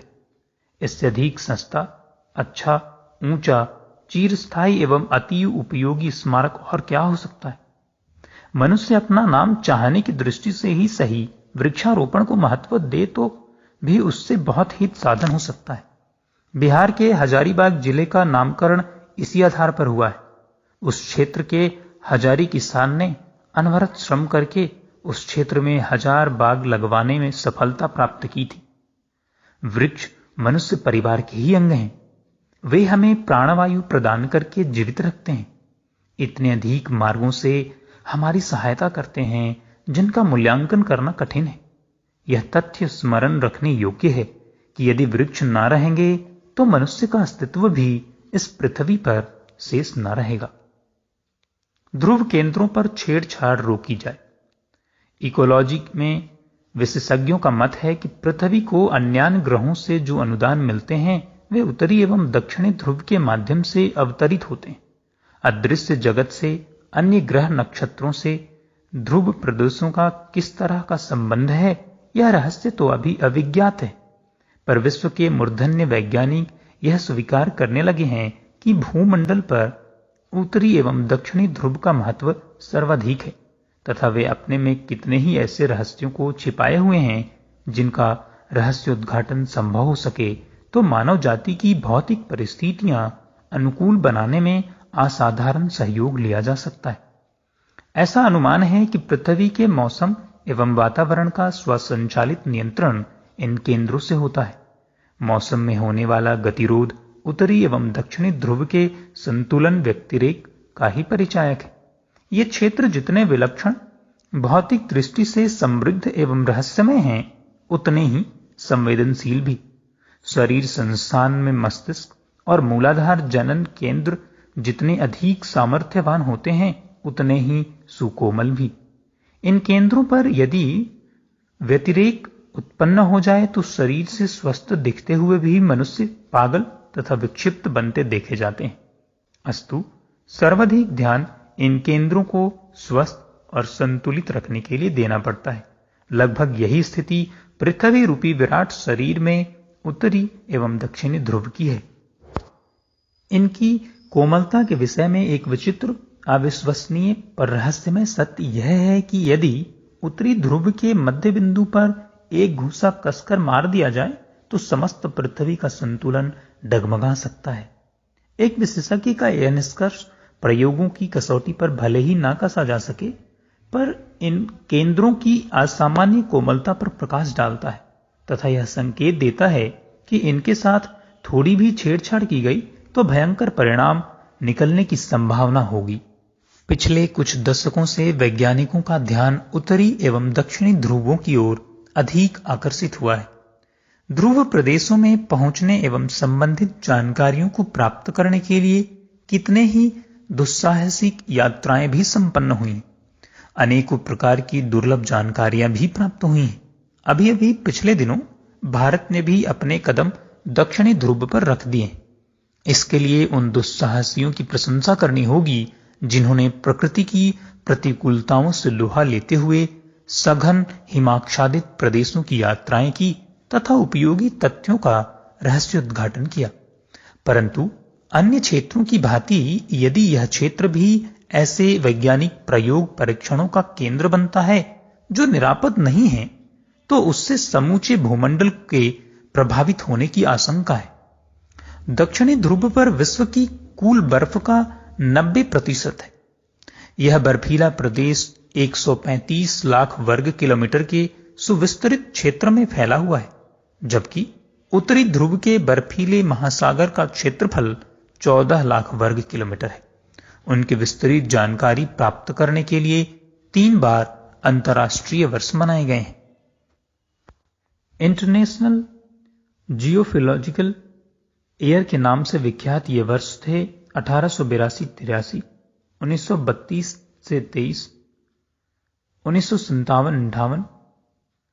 पोलर रिसर्च बोर्ड के chairman, national research council, Washington के डीटी वॉटमैन तथा वाशिंगटन यूनिवर्सिटी के department of geological science and quaternary research centre के प्रोफेसर एएल बासबोर्न ने विस्तृत शोध निष्कर्ष के आधार पर घोषणा की है कि ध्रुव प्रदेशों का पृथ्वी के संतुलन असंतुलन में भारी योगदान है, क्योंकि प्रायः देखा गया है कि सूर्य फलकों के माध्यम से आने वाले चुंबकीय तूफानों का सबसे अधिक प्रभाव ध्रुव प्रदेशों पर पड़ता है।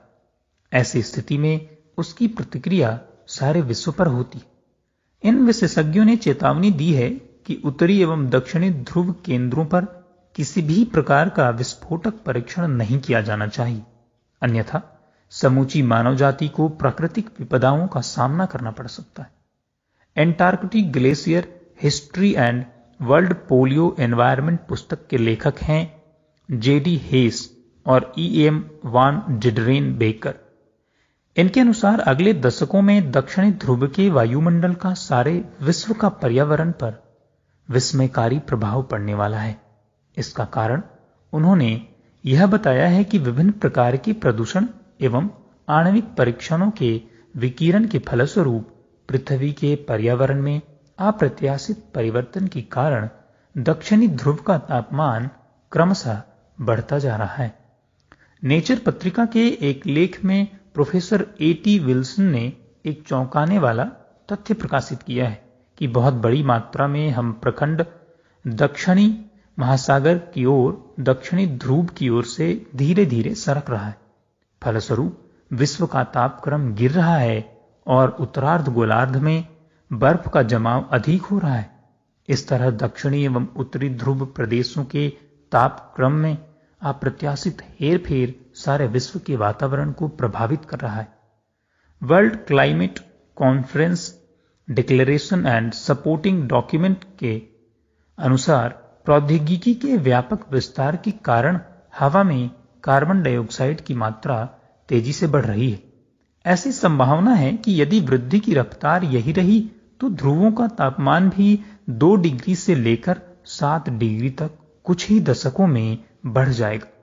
इस तापमान वृद्धि के कारण अत्यधिक गर्मी पाकर ध्रुवों प्रदेशों में लाखों मील तक फैली बर्फ पिघलकर बड़ी मात्रा में समुद्र में आने लगी।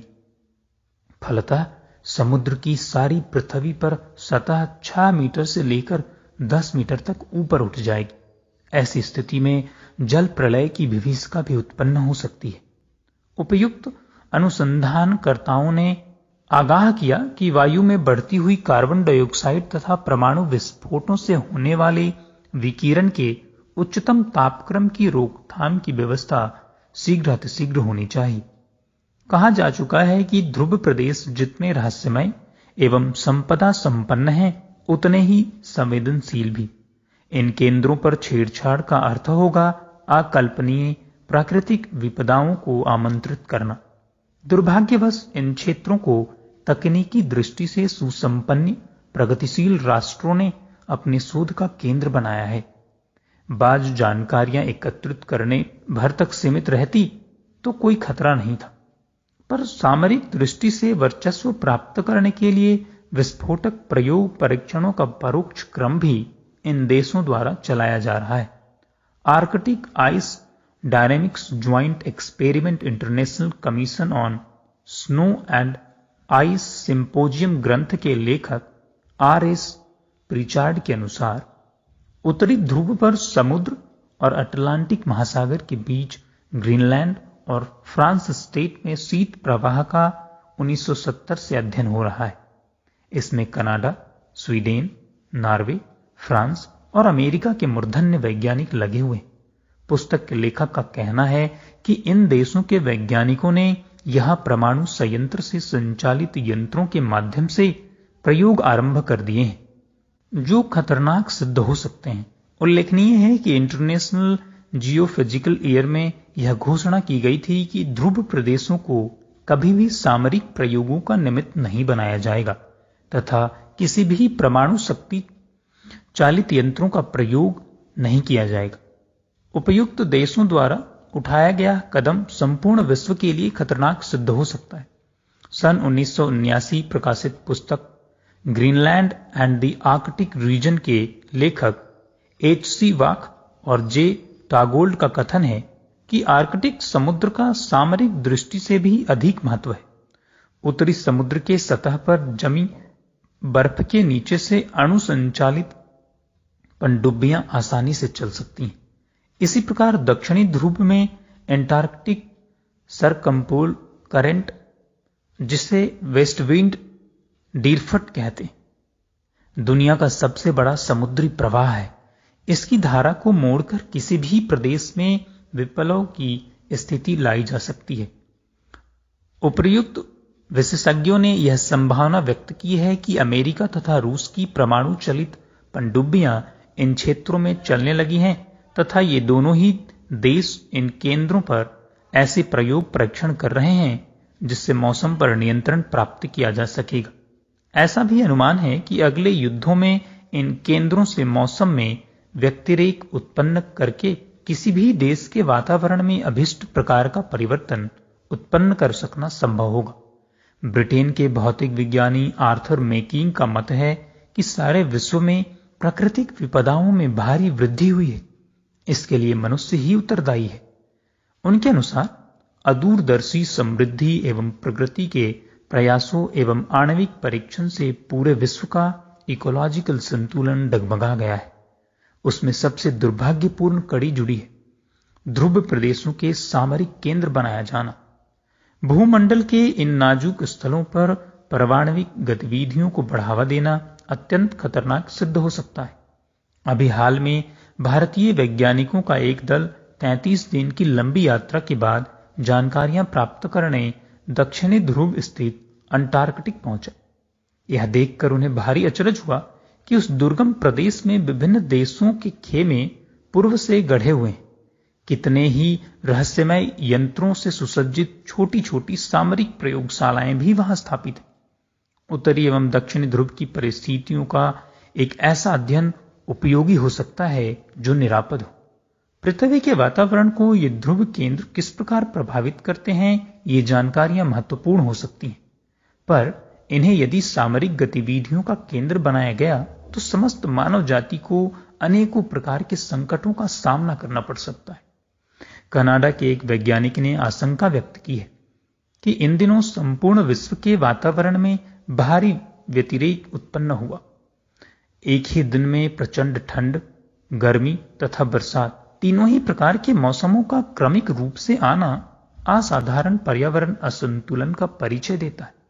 इसके लिए बढ़ता हुआ विभिन्न प्रकार का प्रदूषण का दुष्प्रभाव तो जिम्मेदार है ही, उत्तरी एवं दक्षिणी ध्रुव पर किए जाने वाले खतरनाक प्रयोग परीक्षणों का भी योगदान है। निस्संदेह पृथ्वी के इन मर्म स्थलों को छेड़ा गया तो ठीक उसी तरह के संकटों का सामना करना पड़ सकता है जैसा कि पगलाए मस्तिष्क द्वारा पूरे शरीर को करना पड़ता है। विचारशीलता की मांग है कि ऐसे अदूरदर्शितापूर्ण प्रयासों की जो समस्त मानव जाति के लिए भविष्यकाएं प्रस्तुत कर रहे हैं, अविलंब रोकथाम होनी चाहिए। इन केंद्रों पर छेड़छाड़ रोकने के लिए कठोर अंतर्राष्ट्रीय अंकुश लगाए जाने की आवश्यकता है। युग परिवर्तन कब और कैसे? ऑडियो 5। तब हमें भी अपना अस्तित्व गंवाना होगा। विश्व के मूर्धन्य खगोल शास्त्रियों का मत है कि विगत कुछ दशकों से पर्यावरण असंतुलन बढ़ता जा रहा है। इसी की प्रक्रिया स्वरूप अनेक प्रकार के व्यतिक्रम आ रहे हैं।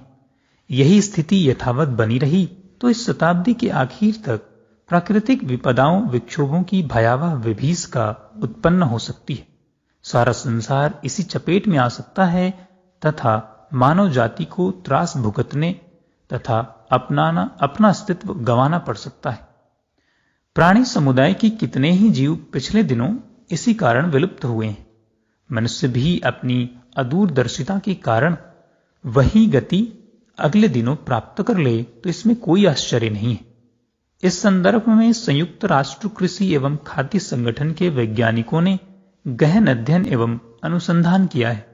उनके द्वारा प्रस्तुत निष्कर्षों के अनुसार विश्व में हर 4 दिन बाद न्यूयॉर्क शहर के बराबर वन संपदा नष्ट होती जा रही है।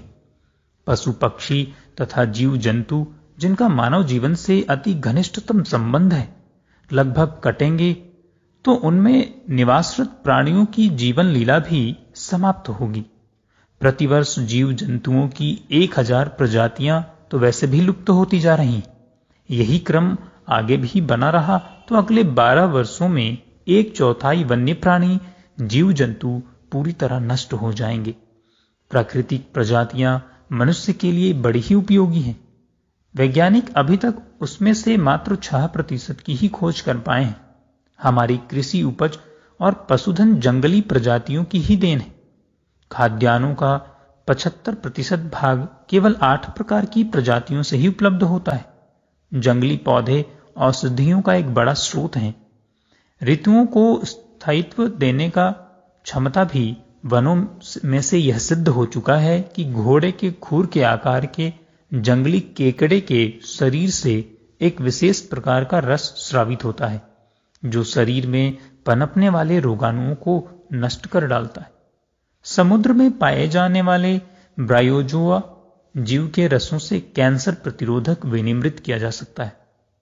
मैक्सिको में जंगली मक्के की एक विशिष्ट प्रजाति पर किए गए शोध परीक्षणों से इस बात का पता चलता है कि इसमें रोग निरोधक क्षमता होती है। लेकिन अब सारे विश्व में उसे कहीं नहीं देखा जा सकता। वनों के कटते चले जाने से उसकी प्रजाति भी लुप्त होती चली गई। विज्ञान की नव विकसित परिस्थिति के विशेषज्ञों की कथानुसार प्रकृति में गतिमान जीवन, मनुष्य, जीव जंतु, पशु पक्षी, स्थिर जीवन, पेड़ पौधे और जीवन के सहयोगी घटकों भूमि, जल, वायु, तीनों के मध्य एक विशेष प्रकार का साम्य सहयोग एवं संतुलन बना हुआ है। तीनों एक ही जंजीर में कसी हुई कड़ियों की भांति अपनी सामर्थ्य एवं अस्तित्व का परिचय देते हैं। इसी सूत्र के आधार पर समूची विश्व व्यवस्था सुसंचालित होती दृष्टिगोचर हो रही है। यदि इनमें एक भी कड़ी टूट जाए तो समूचा धरातल ही अस्त व्यस्त होकर अपना अस्तित्व गंवा बैठेगा। कभी मॉरिशस के जंगलों में कैलेवरिया पेड़ पर बत्तख की आकृति का डोडो नाम का एक पक्षी रहता था।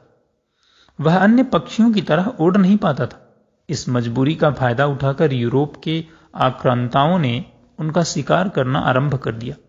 आज से लगभग 300 वर्ष पूर्व जब आखिरी डोडो की जीवन लीला समाप्त हो गई तो अंग्रेजी में डेड एज डोडो वाली कहावत बहुत चर्चित हो गया। फलतः कैलवेरिया की संख्या में अप्रत्याशित कमी आती चली गई। पेड़ों के निरंतर घटते घटते स्थिति यहां तक आ पहुंची है कि 1970 में इस प्रजाति के मात्र एक पेड़ ही दुनिया में शेष रह गए। कैलवेरिया की वंश वृद्धि में डोडो पक्षी का विशेष योगदान रहता था। विस्कॉन्सिन यूनिवर्सिटी के वैज्ञानिक प्रोफेसर ए स्टिनले के अनुसार कैलवेरिया के बीजों के ऊपर एक कड़े छिलके का कवच चढ़ा होता है जो नमी को अंदर की ओर से जाने से रोकता है। इसीलिए अंकुरण की क्रिया संपन्न नहीं हो पाती। डोडो पक्षी की शारीरिक संरचना ही कुछ विचित्र तरीके की होती है। उसकी अंतड़ियों में कुछ पत्थर मिले रहते हैं जो डोडो द्वारा इन बीजों के खाए जाने पर पेट में पत्थर और अम्ल की संयुक्त क्रिया से घिसकर छिलके को पतला कर देते हैं। बाहर आकर अंकुरित होने में बीजों को आसानी होती है। प्रोफेसर स्टेनले ने डोडो को कैलवेरिया के बीज खिलाकर न केवल उस पेड़ की वंशावली को जीवित रखा है वरन अभिवृद्धि का अभियान भी बड़ी तेजी से चलाया है। इस पक्षी की उपयोगिता एवं महत्ता को देखते हुए अब डोडो को मॉरिशस का राष्ट्रीय पक्षी घोषित किया गया है। ऊर्जा के वैकल्पिक स्रोतों पर अब ध्यान दिया जाए। विश्व मानस में आज एक भ्रांति व्याप्त है कि उत्पादन की समस्त समस्याओं का निवारण हो चुका है। यह विश्वास उनका है जो विश्व के जाने माने उद्योगपति, आर्थिक प्रबंधक एवं अर्थशास्त्र के विशेषज्ञ कहे जाते हैं। उनके अनुसार अब मात्र एक ही काम शेष रह गया है, वह है निर्धन देशों के लिए प्रौद्योगिकी को सुव्यवस्थित स्वरूप देना एवं उत्पादन तंत्र का मशीनीकरण कर देना। वस्तुतः स्थिति इतनी सरल नहीं है जितनी बताई जा रही है। मानवीय चिंतन की विकृति ने उपभोग व्यवस्था को इतना अस्त व्यस्त कर दिया है कि ऊपर से समृद्ध नजर आने जाने वाले राष्ट्र भी दिशाहीन, अनियंत्रित प्रक्रिया से गुजर रहे हैं। उपभोग की सीमा मर्यादा क्या हो? क्या प्रकृति पर पूरी तरह मानव का निरंकुश शासन हो? दोहन के लिए स्पष्टता से इसको क्या पूरी तरह छूट मिली हुई है? इस पर कई विचारकों ने अपने मंतव्य प्रकट किए हैं। विशेषतः वर्तमान संकट के संदर्भ में ये कथन और भी महत्वपूर्ण हो जाते हैं जबकि प्रकृति के विपुल साधन, चाहे वे हरे भरे जंगल हों अथवा पेट्रोलियम के कुएं, तेजी से समाप्त होते चले जा रहे हैं एवं ऊर्जा संकट बहुत दूर नहीं, 1981 से 2000 के बीच अपने विकराल स्वरूप में आता दृष्टिगोचर हो रहा है। प्रख्यात अर्थविद एवं गांधीवाद विचारक E.F. शुमाकर का कथन है कि इन सब का कारण पिछली 4-5 शताब्दियों में प्रकृति एवं उपलब्ध संसाधनों के प्रति मानवीय दृष्टिकोण में आया दार्शनिक परिवर्तन है। मनुष्य का चिंतन स्थूल और भौतिकवादी मात्र होकर रह गया है। पाश्चात्यकरण की चरम उपलब्धियां एक ऐसा आकर्षण बन गई हैं जिस ओर हम राष्ट्र की दृष्टि है। मनुष्य स्वयं को प्रकृति का अंग न मानकर अब उसे बाहर की ही एक सामर्थ्यवान शक्ति मानता है। जिस पर आधिपत्य करने के लिए ही धरती पर उसे भेजा गया है। एक व्यापारी अपनी पूंजी में आय एवं व्यय का एक यथोचित अनुपात रखकर एक संतुलित अर्थव्यवस्था बनाता है, तभी लाभ की बात बन पाती। उसी प्रकार पृथ्वी भी एक बृहद स्वरूप वाली फर्म है। यहां अर्थव्यवस्था, आय, पूंजी व खर्च के परस्पर संबंध की बात को कैसे भूला जा सकता है। स्थूल दृष्टि से ही पृथ्वी को यदि कैपिटल मान लिया जाए तो यह तथ्य स्पष्ट होता है कि इसका दोहन एक सीमा तक किया जा सकता है। सामयिक समृद्धि की बात अदूरदर्शिता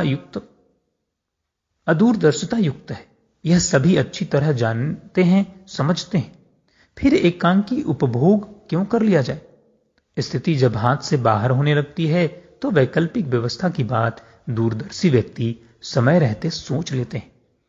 कुछ ऐसा ही चिंतन इन दिनों नीति निर्माताओं, वैज्ञानिकों, विचारकों का भी चल रहा है।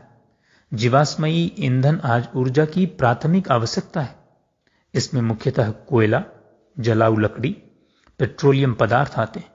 सन 2000 में अनुमान के अनुसार कोई 2000 करोड़ टन ईंधन की आवश्यकता विश्व को होगी। उस समय विश्व की आबादी अनुमानतः 6 अरब 50 करोड़ होगी। आज खपत की जो दर है उसे देखकर लगता है कि यह भंडार भी शीघ्र ही समाप्त होने जा रहा है। इस खपत को कम करना, कल कारखानों के स्वरूप में परिवर्तन लाना, उपभोग करने वाली जनसंख्या में चिंताजनक अभिवृद्धि को कुछ हद तक नियंत्रित करना तथा वैकल्पिक ऊर्जा के स्रोतों को ढूंढना, इस 4 सूत्री कार्यक्रम पर जनमानस का ध्यान आकर्षित करने के लिए विभिन्न कार्यक्रम विचार दिए जा रहे हैं। सारे यूरोप में जितनी ऊर्जा व्यय होती है उसका 54% अरब देशों से तेल के रूप में आयात करना होता है। इन राष्ट्रों ने, जिनके पास तेल संपदा का नियंत्रण है, 1979 के प्रारंभ में 1981 के प्रारंभ तक तेल के भाव में 120% वृद्धि है। भारत जैसा गरीब राष्ट्र 50 अरब रुपए का तेल आयात कर रहा है। यह स्थिति अगले दिनों और भी विस्फोटक होने जा रही है, जब तेल का भंडार चुकता चला जाएगा एवं भाव बढ़ते चले जाएंगे। ऐसे में विश्व भर में वैकल्पिक ऊर्जा, पवन ऊर्जा, बायोगैस, कूड़े से ऊर्जा, समुद्र से ऊर्जा, ज्वालामुखी से टरबाइन चला सकना, इन सभी पर विशाल पैमाने पर प्रयोग किए जा रहे हैं।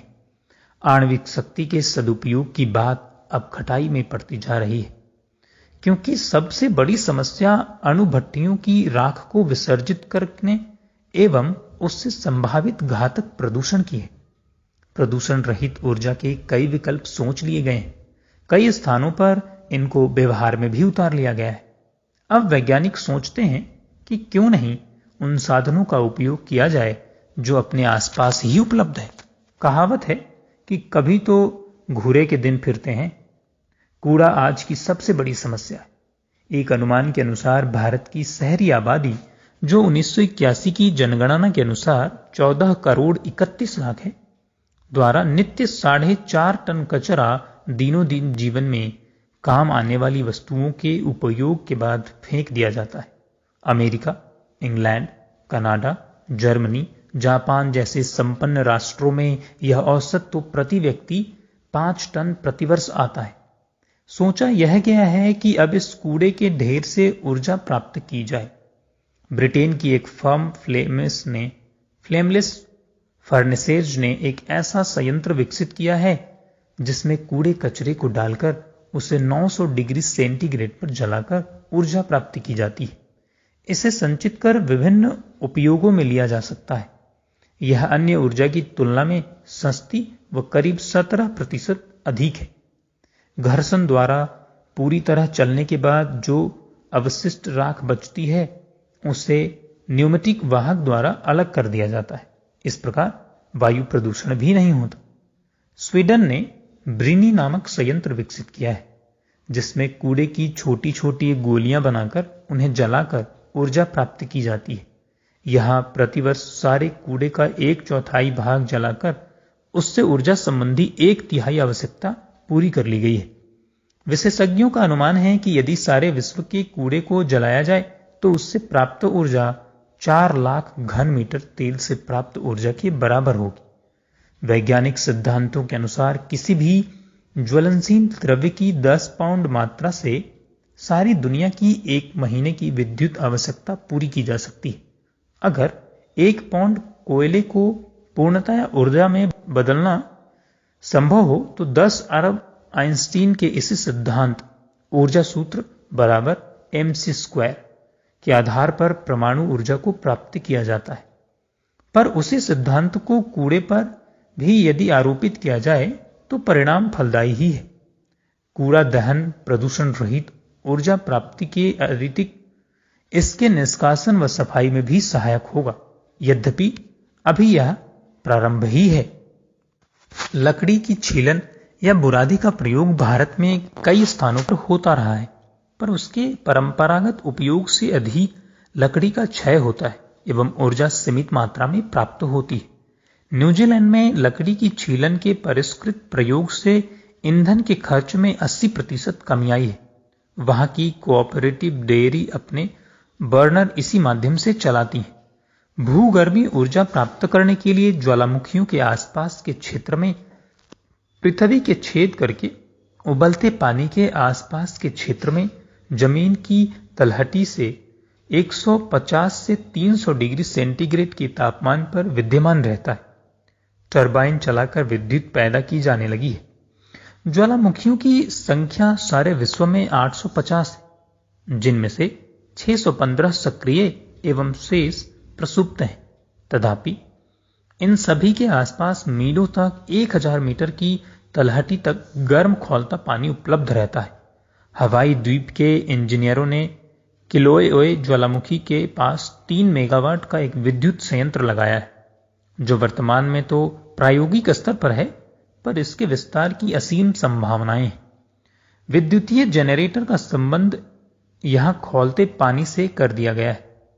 ताप के दबाव से जनरेटर चल पड़ता है और यह कभी न समाप्त होने वाली भाप बिना किसी वायु प्रदूषण के सतत विद्युत उत्पन्न करती रह सकती है। वैज्ञानिकों ने भूगर्भीय जल का अधिकतम तापमान 358 डिग्री सेंटीग्रेड पाया है, जो भविष्य में संभवतः 590 मेगावाट की विद्युत शक्ति का उत्पादन कर सकेगा। America, Italy, Japan, Germany, France, इनमें इस दिशा में प्रयोग हो रहे हैं। कैम्बोनस स्कूल ऑफ माइंस ने पृथ्वी से हजारों फुट नीचे गर्म चट्टानों की ऊष्मा को एकत्रित कर उससे विद्युत उत्पन्न करने में सफलता प्राप्त की है। पृथ्वी के भीतर ग्रेनाइट की जो परत विद्यमान है, उसके विषय में ज्ञात हुआ है कि यह 1/3 पृथ्वी के अंदर है। यदि इसकी ऊष्मा को प्रयुक्त किया जा सके तो ऊर्जा की पूर्ति आगामी 50 वर्षों के लिए मात्र इसी स्रोत से होती रह सकती है। पवन चक्की से विद्युत उत्पादन यूरोप वासियों के लिए कोई नई चीज नहीं है। ग्रामीण क्षेत्रों में खपत की जाने वाली ऊर्जा में से अधिकांश भाग हॉलैंड, इंग्लैंड जैसे राष्ट्रों में इसी माध्यम से मिलता रहा है। वायु प्रवाह की ग्रिड के अनुसार बड़े पंखों वाली कई पवन चक्कियों से विद्युत का बड़े पैमाने पर उत्पादन अमेरिका में प्रयोग स्तर पर चल रहा है। मैसाचुसेट्स विश्वविद्यालय के प्रोफेसर V.E. हिटानिमस के अनुसार एक बड़े खुले मैदान में 850 फीट ऊंची 3 लाख पवन चक्कियां लगाकर उनसे टर्बाइन्स चलाकर 2 लाख मेगावाट तक ऊर्जा प्राप्त की जा सकती है। पर यह तो बहुत बड़े पैमाने की बात हुई। हॉलैंड में 1 मेगावाट तक की क्षमता वाली कई पवन चक्कियां लगी हैं, जिनसे छोटे छोटे उद्योग चलाए जाते हैं। भारत में भी विशेषज्ञों ने उस पर बड़ा विशद अध्ययन किया है। उनका कहना है कि इस विशाल राष्ट्र में किसी भी समय कहीं न कहीं हवा तीव्र गति से चलायमान रहती है। इन सभी क्षेत्रों को एक पावर ग्रिड से जोड़कर 24 घंटे उस एक अकेले स्रोत से ऊर्जा प्राप्त कर सारे देश के औद्योगिक शहरों की आवश्यकताओं को पूरा किया जा सकता है। समुद्र ऊर्जा भी पवन ऊर्जा की तरह ऐसी है जिसे रिन्यू किया जा सकता है। ब्रिटेन के आसपास अटलांटिक महासागर है। मात्र उसकी ब्रिटेन के तट को छूने वाली सागर लहरों में औसतन 80 किलोवाट प्रति मीटर अर्थात 120,000 मेगावाट की ऊर्जा उत्पादक क्षमता है। यदि इसमें से 1/3 नष्ट हुई भी मान ली जाए तो शेष से सारे ब्रिटेन की ऊर्जा पूर्ति हो सकती है। फिर भारत का सागर तट तो और भी सुविस्तृत है। ज्वार भाटों से ऊर्जा उपलब्ध करने के प्रयास फ्रांस में लॉरेंस नामक स्थान पर तथा रूस में किसलाया ग्यूबा में चल रहे हैं। दोनों ही स्थानों पर 240 मेगावाट के संयंत्र सफलतापूर्वक चल रहे हैं। युग परिवर्तन कब और कैसे? ऑडियो 6। कहते हैं कि समुद्र मंथन से 14 रत्न निकले थे। आज वैज्ञानिक ऊर्जा रूपी रत्नों की प्राप्ति के लिए समुद्र मंथन कर रहे हैं। धरती के संपूर्ण भूभाग का 2/3 हिस्सा पानी से ढका है। यदि इस सारी शक्ति का सदुपयोग संभव हो सके तो ऊर्जा संसाधनों के अपरिमित स्रोतों का नया द्वार खुलता है। थर्मोसारफाइन पद्धति एवं पानी की शक्ति उद्यन को अलग कर उससे ऊर्जा प्राप्ति की प्रयोगात्मक प्रयास तो अब कई राष्ट्रों में चल रहे हैं। जल विद्युत की कुल क्षमता का मात्र 5% भारत प्रयुक्त कर पाया है। प्रतिवर्ष लगभग 860 घनमीटर बर्फ पिघलकर हिमालय से नीचे आती है। अधिकांश सागर में जाकर व्यर्थ हो जाती।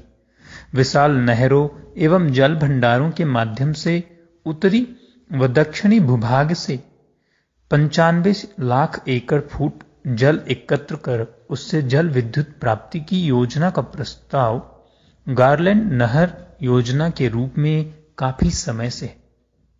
पर आधुनिक तकनीकी क्षमता का अभाव, भूस्खलन का भय, जलवायु में विषम परिवर्तन जैसे दुष्प्रभाव इस योजना को कार्यान्वित नहीं होने दे रहे हैं। अभी भारत में 40,000 मेगावाट विद्युत जल से निकाली जाती है। यह अभी भी काफी खर्चीली, अधिक समय लेने वाली तकनीक है। ऊर्जा के विषय में सर्वाधिक चर्चा और ऊर्जा के संबंध में हुई है। ऐसा अनुमान है कि सूर्य 5 सप्ताह की अवधि में इस पृथ्वी को इतनी ऊर्जा प्रदान कर देता है कि यदि उसे हम संचित कर प्रयोग कर सकें तो सदियों तक पर्याप्त है। हमारा देश सूर्य चमकने वाला देश ट्रॉपिकल कहलाता है। प्रति वर्ग मिलीमीटर भूभाग पर सूर्य की विकिरण शक्ति लगभग 10 लाख किलोवाट पड़ती है। यह मात्रा दिल्ली की कुल बिजली शक्ति से लगभग 3 गुनी के बराबर है।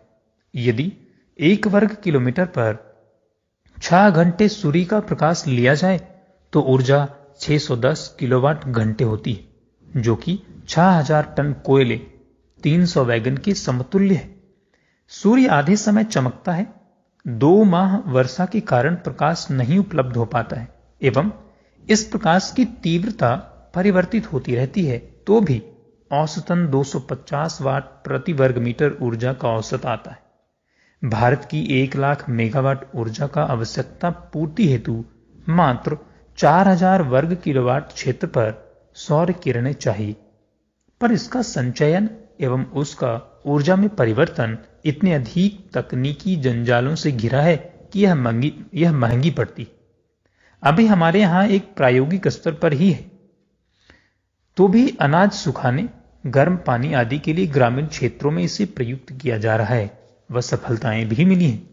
सूरज से water pump, refrigeration, air conditioning, विद्युत उत्पादन, फोटोवोल्टिक सोलर सेल्स से प्रयोग रूप में तो संभव हो सकता है। व्यवहार में उतरने में अभी देर है।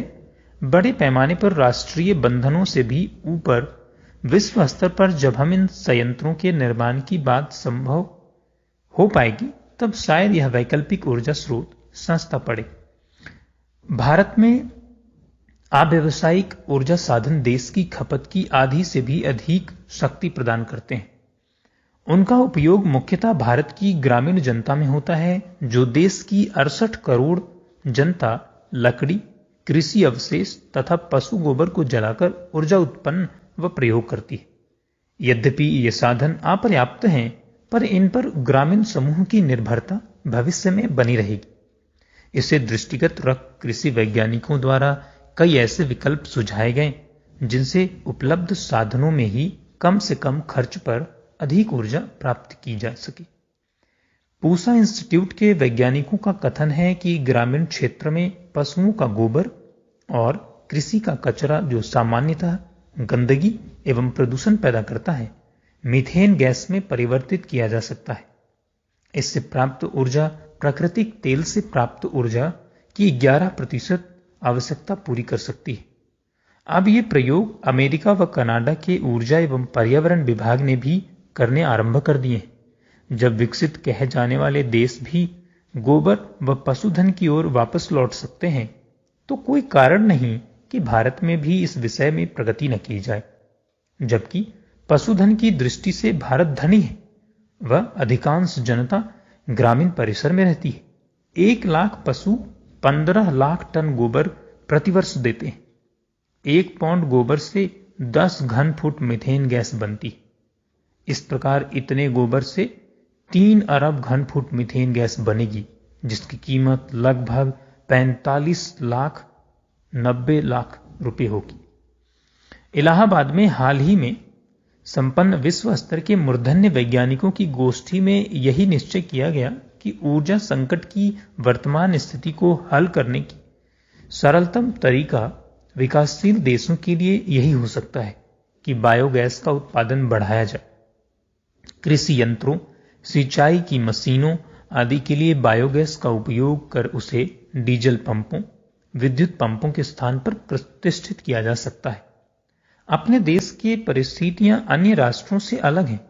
न तो आर्थिक दृष्टि से, न तकनीकी दृष्टि से अभी विकसित राष्ट्रों का मुकाबला ऊर्जा के क्षेत्र में किया जा सकता है, पर वह सब तो संभव है जो हमारे लिए सहज सुलभ है। यदि उपलब्ध मवेशियों के गोबर को नष्ट होने से बचाकर बायोगैस प्लांट लगा दिए जाएं, तो देश की ऊर्जा संबंधी अधिकांश समस्या हल हो सकती है। दिमाग तो खुला रखा जाए। यदि और भी परिष्कृत विधि से कोई सुलभ मार्ग मिल सके तो वहां उसे अपनाने में कोई कठिनाई नहीं। पर जो इस राष्ट्र की संपदा है, नित्य क्षरित हो रही है, उसे सही विधि से प्रयुक्त कर वैकल्पिक ऊर्जा की समस्या हल कर ली जाए तो प्रगति का पथ प्रशस्त हो सकता है। युद्ध और अणु आयुध, विनाश की दिशा में बढ़ते कदम। युद्ध सभ्यता का नहीं, असभ्यता का परिचायक है। सभ्यता की समृद्धि के साथ साथ युद्ध व शस्त्रों का मूल्य कम होना चाहिए। इसके विपरीत आज का सभ्य कहलाने वाला मनुष्य शस्त्रास्त्रों की होड़ लग रहा है। यह होड़ दिनों दिन बढ़ रही है, घटने का नाम ही नहीं लेती। पहले जब आमने सामने युद्ध होते थे तो इसकी भयंकरता इतनी नहीं थी। जो बहुसंख्यक बलवान, चतुर तथा साहसी होते थे वे ही जीतते थे। दूसरों को पराजय का मुंह देखना पड़ता था। आज तथ्य उससे विपरीत हो गए हैं। परमाणु बमों के द्वारा व्यक्ति एक स्थान पर ही बैठा हुआ विश्व के किसी भी स्थान पर बम गिरा सकता है। ये बम इतने विनाशकारी होते हैं कि थोड़े से बमों से सारी मनुष्य जाति समाप्त हो सकती है। यह सब विज्ञान की ही देन है। मानवता के विनाश की सामग्री तथा सैनिक व्यय पर इन दिनों खरबों रुपया व्यय होता है। अंतर्राष्ट्रीय शांति अनुसंधान केंद्र ने पिछले दिनों एक पुस्तक प्रकाशित की है जिसमें विविध राष्ट्रों के सैनिक व्यय का ब्यौरा दिया गया है। यह ब्यौरा चौंका देने वाला है। इस पुस्तक के अनुसार 1970 में विश्व भर के देशों ने अपनी शस्त्रास्त्रों पर से $200 अरब खर्च किए हैं। इतनी ही राशि विश्व के राष्ट्र चिकित्सा तथा शिक्षा जैसे मानव कल्याण के कार्यों में लगाते हैं। इतनी राशि सेना तथा अफसरों पर व्यय की जाती है। इसका 20वां भाग भी यदि विकासशील राष्ट्रों की सहायता करने पर व्यय किया जाए तो उनके लिए यह 10 वर्ष तक पर्याप्त हो सकता था। यह राशि सारे विश्व की आय का 6% है। शस्त्रास्त्रों पर होने वाला यह व्यय निरंतर बढ़ता ही रहा है। इस वृद्धि का कारण भयंकरतम अस्त्रों की होड़ ही है। इनके अनुसंधान तथा निर्माण पर ही सर्वाधिक खर्च बैठता है। मृत्यु का यह साज सामान बढ़ता ही जा रहा है। यह वृद्धि बड़े राष्ट्रों के कारण ही होती है। ये देश नए नए शस्त्रास्त्रों का निर्माण करते हैं। अविकसित राष्ट्रों तथा विकासशील देशों को भी अपनी सुरक्षा के लिए शस्त्रास्त्र खरीदने पड़ते हैं।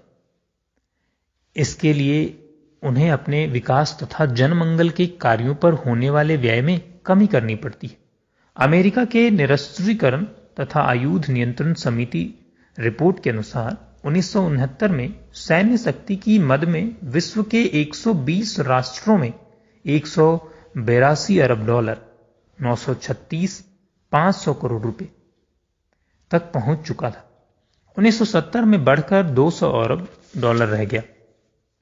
इसका अभिप्राय यही हुआ कि सभी पुरुष व बच्चे पर प्रतिवर्ष शस्त्रास्त्रों की मद में 420 रुपया व्यय होने लगा है। भारतवर्ष की प्रति व्यक्ति आय 1970 में इससे भी कम ही थी। केवल भारत ही नहीं, 29 ऐसे विकासशील देश हैं जिनकी प्रति व्यक्ति आय इससे भी बहुत कम है। अस्त्र शस्त्रों पर व्यय किया जाने वाला यह धन इसी गति से बढ़ता रहा तो अगले 10 वर्षों में यह राशि 300 खरब रुपए हो जाएगी। यह रकम इतनी बड़ी होगी कि 1000 रुपए के नोटों की लड़ी पृथ्वी से चंद्रमा तक की दूरी को 7.5 बार तय करना पड़ेगा। जितनी राशि आर्थिक असमानता दूर करने में की जाती है, उसका 20 गुना शस्त्रार्थों पर खर्च होती है। स्वास्थ्य पर होने वाले व्यय से यह 3 गुनी थी। 1970 में जितना व्यय इन पर सारे विश्व में हुआ, उस धन को यदि मानव कल्याण में लगाया गया होता तो 2 करोड़ व्यक्तियों को सुंदर मकान उपलब्ध किए जा सकते थे, जिसकी आज विश्व को आवश्यकता है, युद्ध सामग्री की नहीं। इतना सारा धन इसीलिए खर्च किया जाता है कि एक देश दूसरे देश पर आक्रमण कर दे तो अपनी सुरक्षा की जा सके। सभ्य होने का दावा करने वाली मनुष्य की सभ्यता का मानदंड क्या यही है कि वह एक दूसरे पर आधिपत्य जमाए? मौत का खेल निरंतर महंगा होता जा रहा है। किसी जमाने में एक शत्रु सैनिक को मारने के लिए अत्यल्प व्यय आता था। प्रथम विश्व युद्ध में बढ़कर यह कई 100 गुना हो गया और अब तो उससे 10 गुना व्यय सामान्य बात है। इसका कारण भयंकरतम और अत्यंत व्यय साध्य शस्त्रास्त्रों का निर्माण ही है। कोई इस होड़ में पिछड़ न जाए, इसीलिए नए नए भयंकरतम आयुधों का निर्माण हो रहा है। नए नए अनुसंधान केंद्र खुल रहे हैं। Missile, anti missile, anti missile, anti missile आदि ऐसे अस्त्र हैं जिनके द्वारा ये एक दूसरे को कई कई बार नष्ट कर सकते हैं। हथियारों का यह व्यापक विकासशील देशों में भी परस्पर तनाव उत्पन्न करता है। इन देशों में से कुछ देश ऐसे हैं जो आर्थिक विकास की ओर ध्यान नहीं देकर केवल सैन्य शक्ति को बढ़ाने में ही अपनी भलाई समझते हैं। पाकिस्तान इसी प्रकार का देश है। ऐसे युद्ध प्रिय देश दूसरों के लिए भी सिरदर्द बनते हैं। सैनिक सन्निधियों तथा शस्त्रास्त्र व्यापार का विकासशील देशों पर बड़ा कुप्रभाव पड़ता है।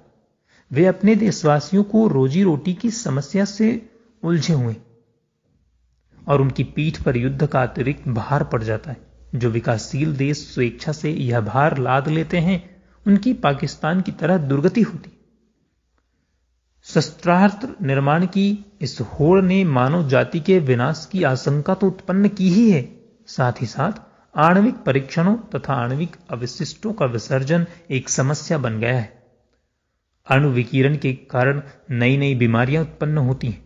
सागर के गर्भ में किए जाने वाले आणविक परीक्षण तथा बम विस्फोट सामुद्रिक जल, वनस्पति तथा जीव जंतुओं पर विषाक्त प्रभाव डालते हैं। समुद्र में परीक्षण तथा विस्फोट किए जाते हैं। अणु अवशिष्ट सागर में डाले जाते हैं। जल में परमाणु विकिरण का बुरा प्रभाव पड़ता है। ऐसे सागरों से उठने वाले मानसून उस दुष्प्रभाव को धरती पर बरसा देते हैं जो मनुष्य के स्वास्थ्य नाश का कारण बनता है। इस प्रकार के आयुधों के द्वारा होने वाली हानि नई नहीं है। उसे अलंकारिक भाषा व कथानक के माध्यम से महाभारत में मूसल चूर्ण के रूप में दर्शाया गया है, जिसने द्वापर में समस्त यादव वंश का ही सर्वनाश कर दिया था। यही कारण है कि भारत में इस प्रकार की वैज्ञानिक प्रगति पर अध्यात्म की विवेकशीलता का अंकुश रहा था। विनाश के इस कगार पर खड़े हुए मानव को बचाने का एक ही मार्ग है।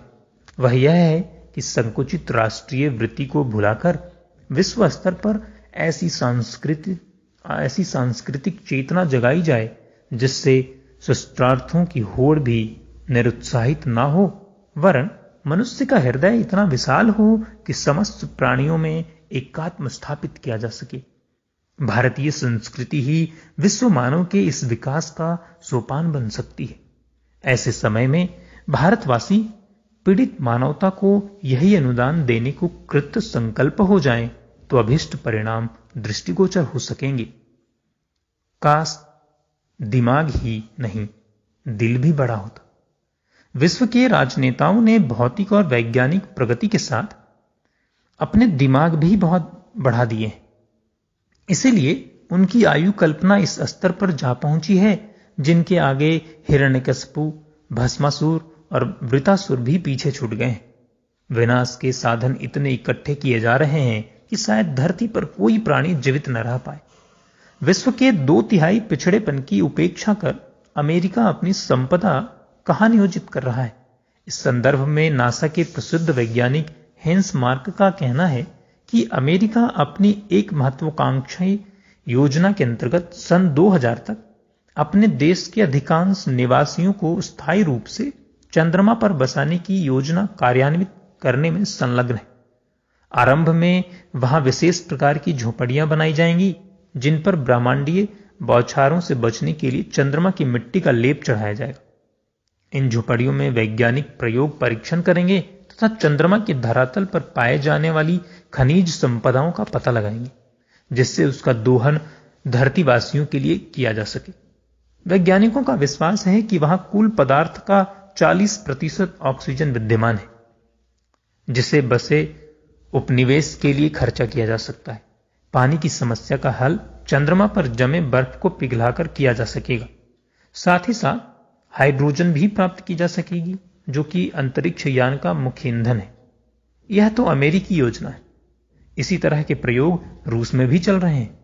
यह लुभावनी योजना प्रथम दृष्टि से इस संदर्भ में लाभकारी लग सकती है कि चंद्रमा की खनिज संपदा का दोहन किया जा सकेगा और धरती की तरह उसे भी आबाद बनाया जा सकेगा।